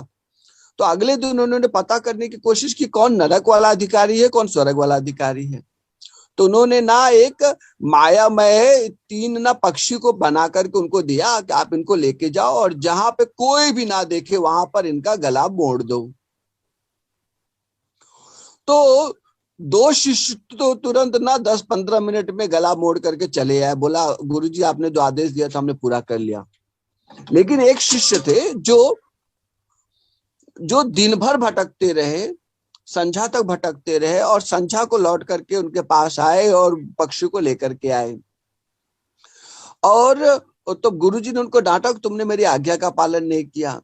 तो उन्होंने कहा कि आपने कहा था कि जहां पर कोई न देखे, लेकिन मैं जहां कहीं भी गया, पेड़ के पीछे, पहाड़ के पीछे, खेतों में पीछे, सब झरनों में, सब कहीं भी मैं गया, सब जगह पर मैं देखता रहा कि 2 आंखें आकाश से निरंतर मुझे देख रही हैं। इसके लिए मैं ये काम नहीं कर पाया। तो आपका वो जो शर्त था वो पूरा नहीं हो पाया, इसलिए मैं काम को भी पूरा नहीं कर पाया। तब वे समझ गए कि ये तो स्वर्ग का अधिकारी है, दोनों नरक के अधिकारी है। जब मुझे रिजल्ट ही पता चल गया तो उनको पढ़ाने का क्या फायदा, इसलिए उनको त्याग करके वो चले गए। अगले दिन उन्होंने कुटिया छोड़ दिया। तो जब जिन आचार्य का कृपा तो होता ही है, लेकिन एक उनका भी अपना एक कर्म का गति भी होता है। तो इसके लिए एक भगवान का मतलब अपनी तरफ से कोशिश तो करना है, लेकिन भगवान का जो विचार है या भगवान का भी जो निर्देशन है उसको भी समझते हुए चलना है। जो इस तरह से समझते हुए चलेगा तो वो आसक्त नहीं होगा, तो परेशान भी नहीं होगा। परेशानी तो वैसे आती है क्योंकि एक आदमी दूसरे के लिए विघ्न ही है। तो ये लेकिन ना लोग जो आचार्यगण होते हैं ये भक्तों पर, जीवों पर दया करने के लिए इस परेशानी को बोल लेते हैं। इसके लिए वे आचार्य कहलाते हैं, क्योंकि आचार्य में कृपा बहुत होती है। तो ये जीवों को कल्याण करने के लिए उनके कष्टों को अपने ऊपर भी लेते हैं। यहाँ तक कि कभी कभी कोई बहुत ज्यादा परेशान हो जाता है, उसके रोग को, दोष को अपने ऊपर ले लेते हैं, या किसी क्रिया से उनके रोग को, दोष को दूर कर देते हैं। जैसे कि एक जगह पर दिसंबर का महीना था, शिष्य लोग बैठे थे गुरु जी के साथ में। अचानक गुरु ने एक लकड़ी के, जलते हुए लकड़ी को टुकड़े को उठा करके एक शिष्य के पीठ पर दे मारा।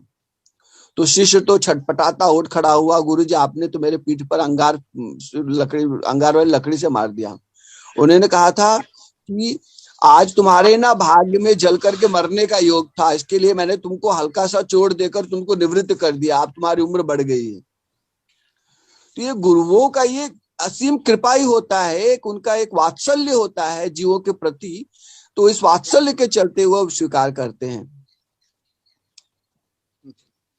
महाराज जी, दूसरी जिज्ञासा ये है कि जैसे कोई टेम्पल में आ रहा है, 2, 5, 10 बार आया, तो कई चीजें ना बार बार सुन रहा होता है। जैसे अभी पिछले श्लोक में, इसी लेक्चर में था, पष्पम पुत्रम फलम तोयम, ये आ रहा है कि, और दूसरा आ रहा है भगवान मुझे प्रसाद अर्पित करो, उसके बाद लो तुम।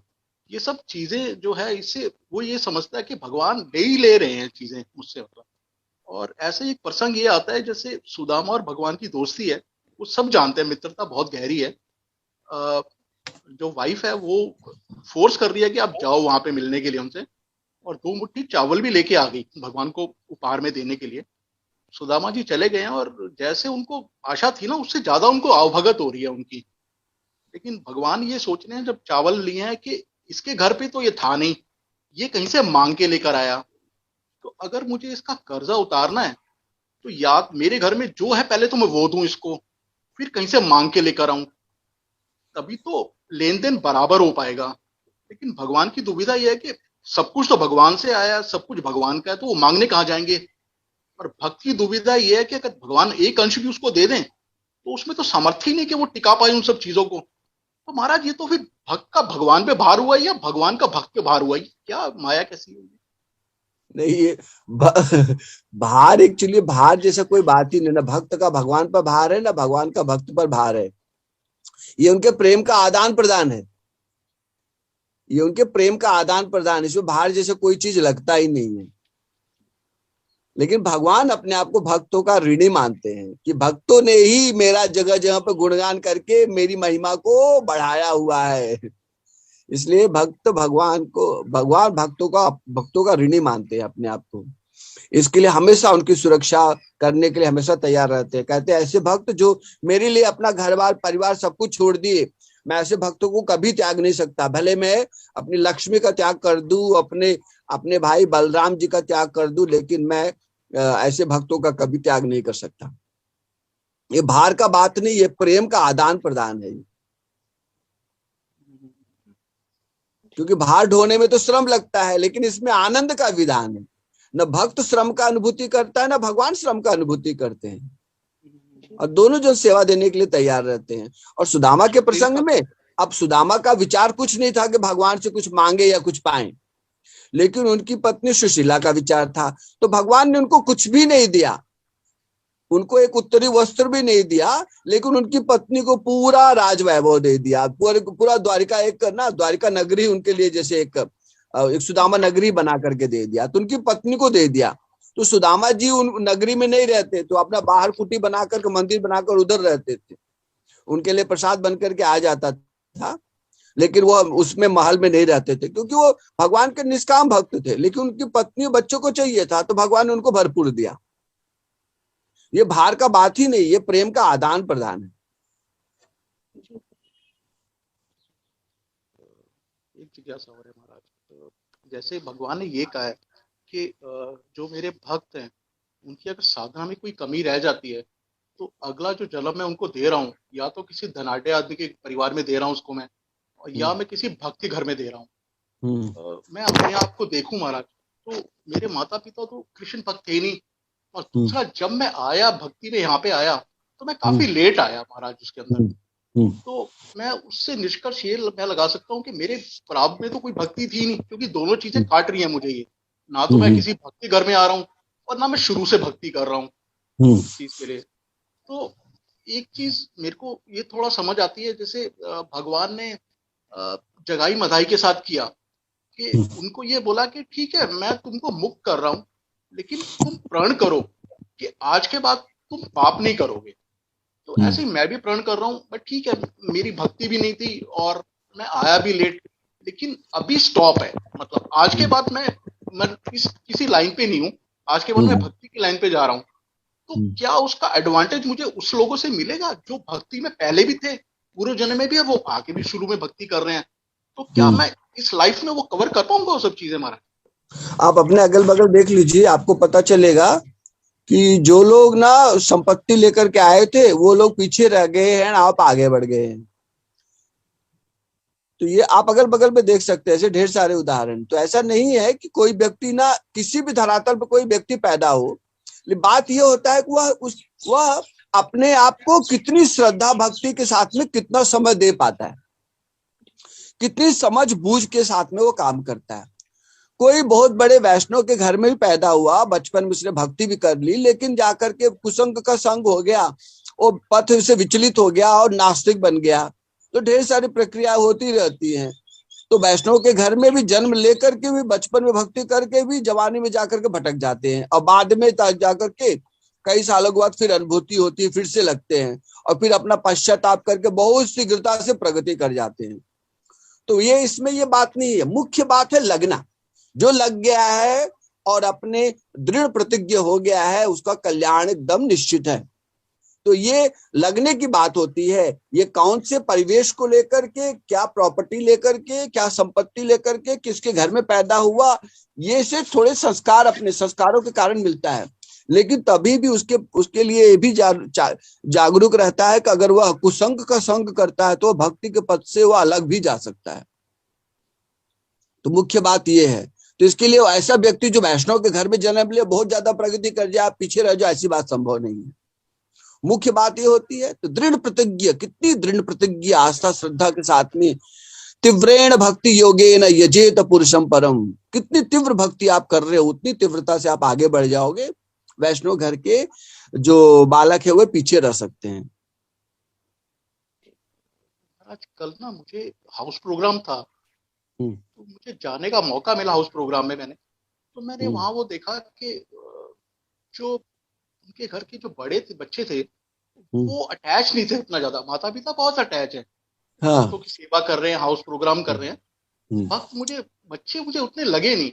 तो ऐसे ही हम लोग कई बार मिलते हैं ना लोगों में, तो एक बात निकल के आती है कि बच्चे ये सोचते हैं कि ये मेरे माता पिता जो थे ना, ये जो भक्ति में आ गए हैं, ये एक्चुअली अपनी जगह से एडवांस कर सकते थे, लेकिन कहीं ना कहीं भक्ति की वजह से ना वो उतनी ग्रोथ नहीं कर पाए, ये डंप हो गए। अगर मैं भी इनके कहे अनुसार भक्ति पे जाऊंगा तो कहीं कहीं मैं भी डंप हो जाऊंगा इनके साथ लग के। तो देखा है मैंने, वो थोड़ा सा कतराते हैं इस वजह से ना कि मुझे आगे बढ़ना है, मैं क्यों ये प्रिंसिपल्स मानूं, मैं क्यों डंप हूं इस मामले में। तो क्या महाराज कहना है? नहीं, इसमें एक्चुअली बात ये है ना, एक्चुअली उनके कुछ ऐसे कर्म है जो उनको गुजरना है बिना भक्ति के, और ये एक्चुअली कुछ ऐसे कर्म होते हैं जिनका उनको प्रभाव लेना ही लेना है। तो ऐसे लोग अगर भक्ति को समर्पित हो गए तो वो कर्म विलीन हो जाएंगे, विलय हो जाएगा उनका। लेकिन ये इनको उसका कर्मों का प्रभाव ऐसा है जैसे नास्तिकता, वो उनको सजा को भुगतना ही है। तो ऐसे लोग भक्ति के प्रति समर्पित नहीं हो सकते।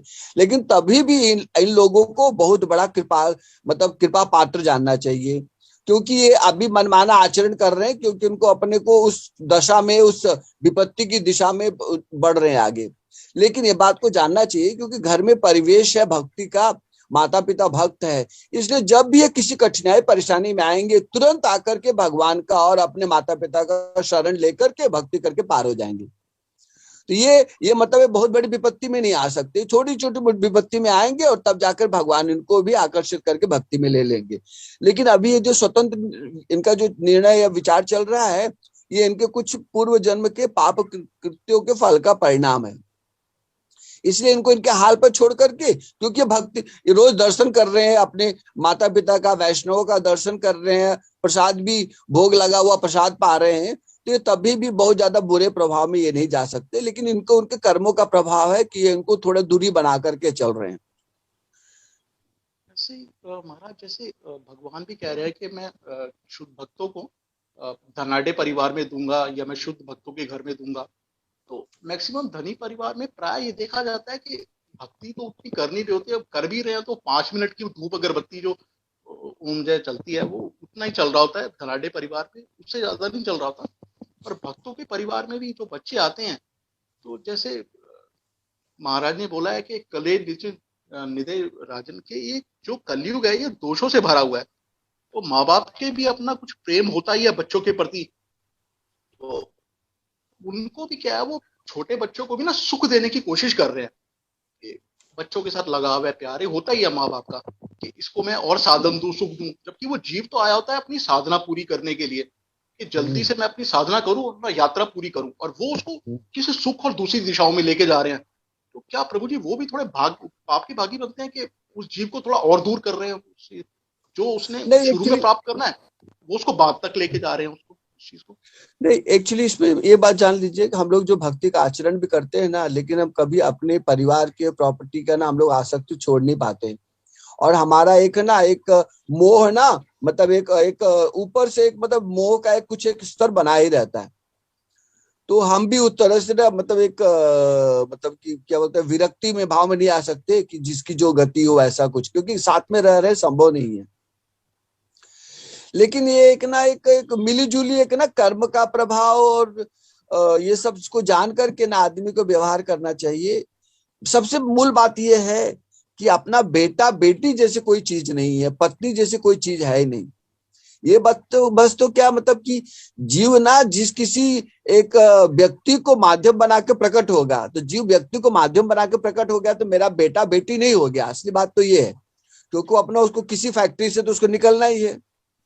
तो लेकिन ये जो आवेश रहता है, ये मेरा बेटा, ये मेरी बेटी, ये इस भाव को आदमी को सुधारना पड़ेगा। बेटा बेटी का कोई बात ही नहीं है, वो उसको इस कारखाने में से निकलने का था, आपको माध्यम बना के प्रकट हो गया, उसको अपना स्वतंत्रता, अपना कर्म का भोग उसको करने का है। तो कहीं ना कहीं हमको भी हमारी समझ को सुधारना पड़ेगा कि जीवों के प्रति, ये कर्म के प्रति, काल के प्रति, इन सारी समझ को प्रकट करना पड़ेगा। और इस अच्छी समझ के साथ में जब हम चलेंगे ना, और सारे जीवों को, अपने घर में भी लोगों को ना भगवान का ही मानेंगे, ये भगवान अपने से रिश्ता तोड़कर भगवान का मानेंगे, तब हम भी उबर पाएंगे और उनको उबरने में मदद करेंगे। क्योंकि किसी के कर्मों का लेखा जोखा हम बना नहीं सकते, और अपने मोह के कारण बिगाड़ जरूर सकते हैं। तो इसके लिए ना एक मोह पाठ को आदमी को समझना पड़ेगा, प्रेम क्या है, मोह क्या है। तो मोह से परे रहकर प्रेम से व्यवहार करना चाहिए, जीव को आत्मा जानना चाहिए, बेटा बेटी करके ना उनके कार्य में ना व्यवधान जैसा कोई चीज प्रकट नहीं करना चाहिए। महाराज एक लास्ट क्वेश्चन आ रहा है। हाँ बोलिए। इसमें ना एक हम अक्सर एक प्रसंग सुनते हैं कि नारद मुनि जी का, कि नारद मुनि है ना, उन्होंने किसी को कृपा किया किसी सेठ के ऊपर कि मैं आपको आपका भगवत धाम लेके जा रहा हूँ। उसने वो कई तरह के बहाने बनाए, वो फिर कुत्ता भी बन गया, वो सांप भी बन गया, या कुछ और बन गया। वो महाराज ने तो उस पर कृपा किया उसको ले जाने के लिए, लेकिन वो तैयार नहीं था इस तरह से जाने के लिए। तो लेकिन महाराज हम ये देखते हैं कि यहाँ तो सब मतलब वैसे ही है, कलयुग के लोग तो लड़ने झगड़ने वाले या मंदबुद्धि है। वहां पे तो सब वाइस और जेंटलमैन रह रहे हैं। इनकेस अगर वो उसको लेके भी चली जाती है, उसके अंदर तो वो ना तो डिजर्व था ना उसकी डिजायर थी, तो ये कचरा तो वहां जाके भी करता वो, फिर वहां जाके, क्योंकि वो तो प्रशिक्षित नहीं है ना महाराज उस तरह की तकनीक के हिसाब से जैसे काम के लोग हैं। तो ये तो वहां भी फिर बवाल करता वहां जाके, क्योंकि बवाल तो था ही वो तो आदमी। तो यही होता है ना, कभी कभी हम क्या होते हैं ना, अपनी कृपावश हम किसी ना भौतिक व्यक्ति को ला करके वैष्णवों के बीच में रख देते हैं, तो उधर वो दुराचारी करते हैं वो, क्योंकि उनका ना भक्ति में वास्ता है, ना वैष्णव से वास्ता है, ना भगवान से वास्ता है, इसलिए अपने पुराने प्रवृत्ति में ही रत रहते हैं। लेकिन क्या भक्तों के साथ में व्यवहार करते करते वो अपना उस तरह से या अपना दिशा ले लेते हैं, या तो उधर ना क्या बोलते हैं वो अपना दुराचार करने वाले होकर के वो पथ भ्रष्ट हो जाते हैं, या तो कुछ समय के बाद सुधार पा करके सही दिशा में आ जाते हैं। मुख्य बात है कि जब तक ना व्यक्ति सत्संग नहीं करेगा, और जब तक ना साधना के विधि विधानों को किसी की गुरु के अनुगत्य में पालन नहीं करेगा, शुद्ध भक्ति के तत्व को नहीं समझ सकता। लेकिन ये भक्तों का कृपा है कि उनको कुछ सुनाने की, समझाने की, दिखाने की कोशिश करते हैं, तो इसमें कृपा में कोई परेशानी है ही नहीं, क्योंकि एक भगवान का भी विधान है, हर जीवों को जोड़ना है, तो एक ट्रैक उनका चालू हो ही जाता है। और आगे इस जन्म में नहीं तो अगले जन्म में, अगले जन्म नहीं तो 10 जन्म के बाद ही उनका ये छाप है ना, जो भक्ति जगत का जो उनका ये छाप है, वो उनको एक भक्ति जगत में वापस जोड़ देगा। तो एक घड़ी आधी में पुनियाद, और तुलसी संगत साधु की कटे कोटि अपराध। तो कहने का मतलब है कि जीव पर ये कृपा ही जानना चाहिए कि भले वो कितने भी जन्म में बाहर आए। क्योंकि प्रभुपाद जी ने ना एक जगह लिखा हुआ है कि जब तक आप डिजर्व भी करते हैं ना किसी चीज को, आपकी योग्यता नहीं है, आपकी डिजायर का कोई फायदा नहीं है करने का उसका, क्योंकि जब तक आपकी योग्यता ही नहीं है, इनकेस आपको वो चीज मिल भी जाएगी तो आप तो उसकी चीज की महत्वता को भी नहीं जानते हैं उसमें कि ये मुझे मिली क्या चीज है। तो मैं भी वही सोच रहा था कि इनकेस वो वहां जाएगा भी तो वो भी तो वहां पाप ही करता रहेगा और गहरे नरक में चलता जाएगा वो तो नहीं। लेकिन जो भी बात है, भक्ति जगत का लीला विशेष है ना, वही तो कह रहा हूँ, एक घड़ी आधी में पुनियाद, तुलसी संगत साधु की कटे कोटि अपराध। तो कहने का मतलब है संग के, साधु के संग में आकर के उसका परम कल्याण ही होना है। रत्नाकर डाकू वाल्मीकि का देखिए अगर, तो हम वो उनके संग में आकर के नारद के साथ में तो ज्यादती कर रहा था, उनको बांध रहा था, लेकिन तभी भी उनके नारद जी के साथ में उसका तो कल्याण हो ही गया ना। जगाई मधाई नित्यानंद प्रभु जी के सिर पर के घड़ा दे करके मारे, मदिरा का घड़ा, लेकिन तभी भी उनका कल्याण तो हो ही गया ना। वो कौन से पात्र थे? लेकिन चैतन्य महाप्रभु की कृपा, नित्यानंद प्रभु की कृपा ने उनको शुद्ध वैष्णव भक्त की श्रेणी में लाकर खड़ा कर ही दिया। हम सब लोगों में इतना पावर ना हो कि हम किसी को पल भर में शुद्ध बना दे, लेकिन एक बात है कि भक्ति जगत, भक्तों से वास्ता, वैष्णवों से वास्ता जो भी पड़ता है, ये उनकी सुकृति को बढ़ाने वाला होता है, उनको एक नया दिशा देने वाला होता है, उनके मन पे, एक मस्तिष्क पर एक छाप छोड़ने वाला होता है। इसके लिए इससे किसी को परे नहीं करना चाहिए। जो भी एक पल के लिए, एक मिनट के लिए, एक दिन के लिए, कैसे भी करके कोई अगर ना इस धारा में आ जाए तो समझो उसके मन में छाप पड़ गया। मैं तो इतना मानता हूं, अगर किसी व्यक्ति को, भ्रष्ट व्यक्ति को अगर आपको सुधारना हो तो एक बार उससे कृष्णा बुलवा दो नाम, नहीं बोल पाता तो उसके कान में एक बार कृष्णा नाम बोल जाओ। इतने से ही उसके हृदय में जाकर के ना उसका अपना क्रियाकलाप चालू हो जाएगा। जिस तरह से एक बूंद भी जहर जाकर के व्यक्ति के शरीर में जाकर के अपना असर दिखाना चालू कर देता है। इसलिए कृष्णा नाम अगर वो खुद बोल दे तो भी बढ़िया, नहीं तो उसके कान में भी डाल दो ना तो भी बढ़िया, तो भी उसका अंदर में परिवर्तन होना चालू हो जाता है। इतना प्रभावशाली है। तो आपका मतलब है कि पीछे क्या था, लक्षण मिल रहे हैं नहीं मिल रहे, तो आप अगर आज आंखें खुल गई हैं आपकी, तो बस आज से ही प्रण कर लो कि मुझे अब ये प्राप्त करना ही है, तो वो कभी दूर नहीं है वो इंसान, तो भी उसके लिए वो एकदम दूर नहीं है, हो सकता है उसके साथ। अरे सीधी बात है ना, जब जागो तब सवेरा। आज आप जाग गए ना, आज प्रायश्चित कर दिया, आज आपके लिए रास्ता खुल गया है। जैसे कि वो लड़ाई के मैदान में ना, वो अपने एक राजा का चरित्र आता है, क्या नाम था उनका, देवताओं के साथ में लड़ाई कर रहे थे, तो लड़ाई जीत गए, तो उन्होंने क्या नाम दूसरे अध्याय में आता है, क्या नाम है? खटवांग महाराज। तो वो वो जो 2 घड़ी में जिनको हाँ 2 घड़ी में खटवांग महाराज हैं। हाँ खटवांग महाराज। तो उन्होंने पूछा क्या महाराज आपको क्या वरदान दे? उन्होंने बोला कि वरदान नहीं, मुझे मेरे जिंदगी कितना बचा हुआ ये बताइए। तो उन्होंने कहा कि आपके पास केवल 2 घड़ी का समय है। तो बोला कि आप मुझे ये वरदान दीजिए कि मैं 1 घड़ी में पहुंच जाऊं अपने धाम में, अपने जगह पर पहुंच जाऊं। तो 1 घड़ी में अपनी जगह पर पहुंच गए, और दूसरी घड़ी में भगवान में ध्यान लगा करके बस 2 घड़ी में ही भगवान को प्राप्त हो गए। तो मतलब ये लोग है ना, ये लोग नित्य निरंतर उस ना एक कर्तव्य कर्म को करते हुए पहले से विरक्त थे, तो इनको बहुत ज्यादा समय की आवश्यकता नहीं है। तो जब भी कोई जग जाए ना, बस उस दिन से, जिस दिन आपने प्रण कर लिया, ये एक बहुत अच्छा है, तुलसीदास जी का विनय पत्रिका में एक है, मतलब कि अब तक मैं बिगड़ा रहा लेकिन अब नहीं बिगाड़ूंगा, अब लो सिधानी अब ना सिधई हो। तो एक मतलब है कि अब तक मैंने गड़बड़ाया लेकिन अब नहीं गड़बड़ाऊंगा। बस ये एक प्रण ले लो ना, बस ये प्रण, और जिस दिन ये प्रण तैयार हो गया, आप प्रण पर खड़े रहो ना, बस आपका उसी दिन से समझो बेड़ा पार। बताओ, आपका वो लिफ्ट आपका चालू हो गया ऊपर पहुंचाने के लिए। ये सिद्धांत की अब तक मैंने जो गलती किया, आप तो गड़बड़ नहीं करूंगा, मैं जितनी गलती हुई अब मैं गलती नहीं करूंगा, अब मैं अपनी गलतियों को बचा करके मैं कर्तव्य कर्म करके भक्ति करके पार हो जाऊंगा। तो ये भगवान भी सहयोग, प्रकृति भी सहयोग देने लगती है हमारे इस संकल्प को पूरा करने में। बहुत बहुत धन्यवाद महाराज। हरे कृष्ण। सतीश प्रभु आप। हरे कृष्ण प्रभु जी। हरे कृष्ण बोलिए। प्रभु जी, दूसरे श्लोक में ये नारद जी जो अपने शिष्य व्यासदेव जी को अपने पूर्व जन्म की चर्चा कर रहे हैं ब्रह्मवाद जी के तात्पर्य के अंदर, उसमें वो कह रहे हैं कि वो कभी कभी जो जिन शुद्ध भक्तों के अपने माता जी के साथ वो सेवा किया करते थे, तो वो उनकी अनुमति से उनके जो बचे हुए उच्छिष्ट भोजन को चखा करते थे। नहीं, पहले चखना चाहते थे, फिर उनकी अनुमति ली, अनुमति लेकर के फिर उन्होंने उसको चखा, और फलस्वरूप वो समस्त यानी कि जितने भी पाप कर्म थे उनसे वो मुक्त हो गए। जो वो उच्छिष्ट, यानी मैं ये इसमें प्रश्न ये पूछना चाह रहा था, जो हमारे वरिष्ठ और शुद्ध भक्त वैष्णव भक्त रहते हैं, यदि उनके उच्छिष्ट भोजन, जैसे हम अपने दीक्षा गुरु हैं या कहते हैं महाप्रसाद भी कह सकते हैं, क्या उनको चखने के लिए उनकी अनुमति आवश्यक है?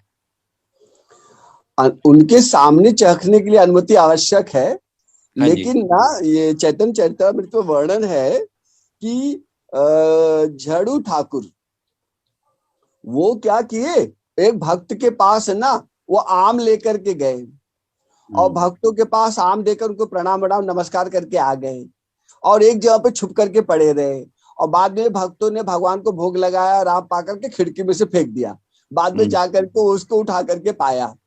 तो इस तरह से उनको पता भी नहीं चलने दिया और भक्तों का उच्छिष्ट भी पा लिया। तो उनका ये आदत था, वो किस तरह से करके चालाकी करके ना वो भक्तों के चरण धुला, बोल रहे मैं आपको चरण धुला देता हूँ, चरण धुला रहे, पानी डाल रहे, तब तक ऐसे ना कि कुछ ऐसा एक्टिंग करके वो पानी को थोड़ा उठा करके अपने मुख में डाल दिया। तो इस तरह से भक्तों को पता भी नहीं लगने दिया और उनका उच्छिष्ट भी पा लिया। तो नारद जी ने वहां पर उनसे प्रण किया कि बालक थे, बालकों के ऊपर बस क्या आदमी ना कोई भी बहुत जल्दी कृपा कर देता है और उनको ये चालाकी नहीं थी, बालक भाव में थे, 5-6 साल के थे। तो उन्होंने मांगा तो उन्होंने दया करके, पूरी दया करके, मतलब ये अपने मन से दया करते हुए दिया, तो इसलिए उसका प्रभाव बहुत ज्यादा हो जाता है। ठीक है। लेकिन बालकों को भले दे दे, कोई बड़ा आदमी मांगे तो थोड़ी देंगे कि लो मेरा उच्छिष्ट प्रसाद लो। हाँ जी। ये सबको संभव नहीं हो पाता ये बात। ठीक है। हरे कृष्णा प्रभु जी। प्रभु जी मेरा भी सेम यही क्वेश्चन था जो प्रभु जी ने पूछा कि अनुमति के बिना हम लोग मतलब ले सकते हैं, अगर हमें मिल गया उच्छिष्ट और महाप्रसाद तो हम ले सकते हैं, मतलब ऐसा नहीं है कि अनुमति आवश्यक है। हाँ, और ये किसी को जताना नहीं है, चुपचाप अपना काम कर जाना। बिल्कुल चुपचाप करके ले सकते हैं। हाँ। धन्यवाद। और कोई किसी का प्रश्न? नहीं प्रभु जी, सेम क्वेश्चन था मेरा भी, प्रभु जी ने पूछ लिया। अच्छा, सबका समाधान हो गया? जी प्रभु जी। हरे कृष्ण प्रभु जी। हरे कृष्ण, बोलिए। मुझे ये पूछना था कि हमने देखा है कि भीष्म पितामह ये तो भक्त थे ना भगवान के, तो उनको मृत्यु के लिए उन्होंने वेट किया उत्तरायण आने का, तो इनको वो जरूरत थी क्या वो समय की? क्योंकि भक्त को तो इसकी जरूरत नहीं रहती है समय की, ऐसे हमने देखा है। तो इसके बारे में क्या सोच सकते हैं, वो भीष्म पितामह को क्यों रुकना पड़ा उत्तरायण के लिए? भीष्म पितामह उत्तरायण का इंतजार नहीं कर रहे थे। भीष्म पितामह जानते थे कि भगवान कृष्ण परम पुरुष पुरुषोत्तम भगवान है, इसके लिए वो भगवान का इंतजार कर रहे थे कि कब भगवान आकर के मुझे दर्शन देंगे, और जानते थे कि भगवान भक्त को बहुत प्रेम करते हैं और वो उनको अवश्य दर्शन देने आएंगे। तो वो उनके आगमन का इंतजार कर रहे थे कि पांडवों को उनको आसन पर स्थिर बना करके भगवान मुझे दर्शन देने के लिए आएंगे और तब मैं अपना शरीर को त्याग करूंगा, क्योंकि उनके पास इच्छा मृत्यु का वरदान था। तो वह उस समय पर जब भगवान कृष्ण वहां पर आए, युधिष्ठिर को लेकर के आए, क्योंकि युधिष्ठिर बड़े शोक संतप्त थे कि मैंने इतने लोगों को मरवा दिया। तो वहां पर लाने के बाद तब कृष्ण भगवान ने उनको बताया कि ये इनको शोक को दूर कीजिए। तो उन्होंने उनको शिक्षा दिया और शिक्षा देते देते तब उन्होंने देखा कि उनका शिक्षा भी पूरा हो गया, प्रश्नोत्तर भी पूरा हो गया। तब उन्होंने देखा कि उत्तरायण काल भी प्रकट हो गया। तो उन्होंने कहा कि अब मैं जाना चाहूंगा, और इसलिए कृष्ण आप सामने खड़े रहो और ऐसे सामने खड़े रहो और मुस्कुराते हुए, नाराज होकर के नहीं, मुस्कुराते हुए खड़े रहो कि मैं आपका दर्शन करते करते मैं विदा हो जाऊं, और जब तक मैं विदा ना हो जाऊं यहाँ से जाना मत। तो मूल में ये बात है, उत्तरायण का इंतजार नहीं कर रहे थे, कृष्ण भगवान के आने का इंतजार कर रहे थे, लेकिन कृष्ण भगवान के आने तक उत्तरायण प्रकट हो गया। जी अच्छा जी प्रभु जी। और एक प्रश्न और एक शंका थी मेरी। हाँ, कि पता नहीं मैंने जो सुना वो ठीक है गलत है, वो आपने बोला था कि एक कृष्ण पक्ष और एक शुक्ल पक्ष होता है, तब पितरों की एक रात और एक दिन होता है। हाँ सही पता है, नहीं बरोबर नहीं सही था, लेकिन जो मुझे पहले ऐसे मैंने सुना है कि हम एक दिन पितरों को अर्पण करते हैं, तर्पण करते हैं, तो उनका एक दिन होता है, यानी हमारा एक साल उनका एक दिन होता है, ऐसे मैंने सुना था। जो शास्त्र में लिखा उसकी बात कर रहे हैं। 15 दिन का शुक्ल पक्ष, 15 दिन का कृष्ण पक्ष मिलकर पितर लोग का एक दिन और एक रात बनता है। तो हम एक ही दिन उनको देते हैं ना, तो ऐसे मैंने किया था कि उनको डेली मिलता है, अगर हम साल में एक बार दो तो उनको डेली नहीं, मिलता है, ऐसे कुछ नहीं, मैंने वो सुना साल का था, इसलिए वो शंका है। नहीं, नहीं, नहीं, वो साल का कुछ एक समय होता है कि हाँ उस समय पर ना कि भगवान ने भी, देवता भी उनको अधिकार दे देते हैं कि देवता अपने अधिकार को नहीं लेते, तो इस समय पर ना वो पितृलोक है ना पूरा जागृत हो जाते हैं वो। तो उस समय पर जो भी चढ़ावा आता है पितृलोक लेते हैं, देवता भी उस समय पे लेते नहीं, इसलिए उस समय में देवताओं की पूजा वर्जित कर दी गई है, क्योंकि पितृगण उसको सब सारे जो भी यज्ञ योग्य का रहता है सारा फल ना पितृगण लेते हैं, इसलिए पितृलोकों का उस समय श्राद्ध करने का विधान है। ठीक है। अच्छा। हरे कृष्ण महाराज, सिर्फ एक हाँ। जिज्ञासा का समाधान कर दीजिए प्लीज। हाँ, बोलिए। महाराज जी, दो जीव हैं, संन्यास धारण किया है, एक हाँ। निराकार निर्गुण ब्रह्म की उपासना के लिए चला गया, वो हम्म। एकांत में चला गया, एकांत में बैठा है, लड़ भी रहा है तो अपने मन से ही लड़ रहा है वो इंसान, क्योंकि और तो कोई है नहीं उसको तंग करने के लिए, एक सगुण ब्रह्म की उपासना के लिए आया है। सपोज कीजिए हमारे इस्कॉन में आ गया वो, और यहाँ पे वो दीक्षित हुआ है, यहाँ पे वो सब साधन असाधन सब सीखा उसने यहाँ पे, और उसके बाद वो प्रचार कार्य में चला गया वो। अब महाराज, प्रचार कार्य के लिए एक आदमी जो भोगों में पड़ा है वो गड्ढे में पड़ा हुआ है, अब ये हाथ उठा के उसे बाहर निकाल रहा है, जो गड्ढे वाला है तो कोशिश में कहीं इसके वस्त्र भी खराब हो सकते हैं। मेरा मतलब ये है कि दोष इसमें भी आ सकते हैं कुछ को, और अगर ये सावधान रहा तो ये गड्ढे में भी गिर सकता है उसके साथ वो, क्योंकि वो मेरा मतलब ये है कि अगर कोई इंद्रिय विषय उसके कमजोर है, कोई भी इंद्रिय विषय एक भी कमजोर है तो उसको लाके पटक देगा वो, तो क्योंकि उसके साथ आके वो संपर्क में बलवान हो जाएगा वो। तो महाराज उस केसेस में तो जो निराकार निर्गुण ब्रह्म की उपासना कर रहा है वो ज्यादा सेफ हुआ ना प्रभु महाराज जी उससे। तो वो बात वो सेफ, किसी व्यक्ति के सेफ करना निर्धारण है ना, उसका अपना चुना हुआ रास्ता नहीं करता, उसके गुरुजन करते हैं। जब उसके गुरु ने आदेश दे दिया जाओ पहाड़ी की चोटी में जाकर के गुफा में बैठकर भक्ति करो या अपना निराकार पर ध्यान लगाओ, तो वो उसके लिए एकदम रास्ता खुल गया। जब किसी ने गुरु ने निर्देश दिया जाओ प्रचार करो और लोगों पर कृपा करो, दया करो, तो उसके लिए रास्ता हो गया। ये गुरु जो कह दे उसका अक्षरशः पालन करने में कृपा छुपी हुई है। ये अपने पथ को चलने पर कृपा का ये नहीं है, क्योंकि जो गुरु अगर निर्देश देते हैं उसका कोई पालन करे, अगर उसमें गिर जाता है तो गुरु ही उसको वहां से उबार लेते हैं। जैसे कि प्रभुपाद जी के समय पर ना, प्रभुपाद जी ने जब ये बुक डिस्ट्रीब्यूशन और ना प्रचार का जब नियम लगाया तो कुछ लोग है ना रेड लाइट एरिया में जाकर के वहां पर ना अपना कुछ अपना प्रचार करने की कोशिश किए। तो शाम को आने के बाद प्रभुपाद जी पूछा आप कहाँ गए थे, कहाँ गए थे? तो एक ने बताया कि हम तो रेड लाइट एरिया में गए थे। प्रभुपाद जी ने उनको शांत कर दिया, बोला उधर मत जाना। तो उन्होंने कहा कि नहीं, उनका भी तो कल्याण होना चाहिए। उन्होंने कहा कभी अभी आप उतने सक्षम नहीं हुए कुछ लोगों को कल्याण कर सको, हो सकता है कि आपकी इंद्रिय के द्वारा आपका पतन हो जाए, इसलिए उस क्षेत्र में मत जाना। तो ये गुरुजन निर्धारित करते हैं। अगर किसी गुरुजी ने उनको शक्ति दे दी, बोला आप जाओ इधर, अब मैं आपको उबार लूंगा, तो उधर जाकर के उनका कल्याण हो जाएगा, क्योंकि गुरु के निर्देशन में रह रहे हैं। लेकिन इसके लिए प्रभुपाद जी ने उनको मना कर दिया। तो मना करने में, क्योंकि प्रभुपाद जानते हैं उधर इंद्रियों का वेग बड़ा प्रबल है, वो अगर बेचारा सिखाने के लिए गया, अभी नया है, बेचारा फंस जाएगा तो चला जाएगा ये, तो इसके लिए उस क्षेत्र के लिए उन्होंने मना कर दिया। तो इसमें गुरु की वाणी मुख्य है, इसमें अपना चुना हुआ रास्ता मुख्य नहीं है। लेकिन एक बात जान लेना चाहिए कि भगवत गीता के 12वें अध्याय में आता है कि जो निराकार को भजते हैं और जो साकार को भजते हैं दोनों भी भगवान की ही प्राप्ति करते हैं। लेकिन अलग अलग भाव को प्राप्त होते हैं, अपने भाव के अनुसार उनका जैसा रहेगा। वैकुंठ लोक, गोलोक या आध्यात्मिक लोगों की ब्रह्म प्राप्ति।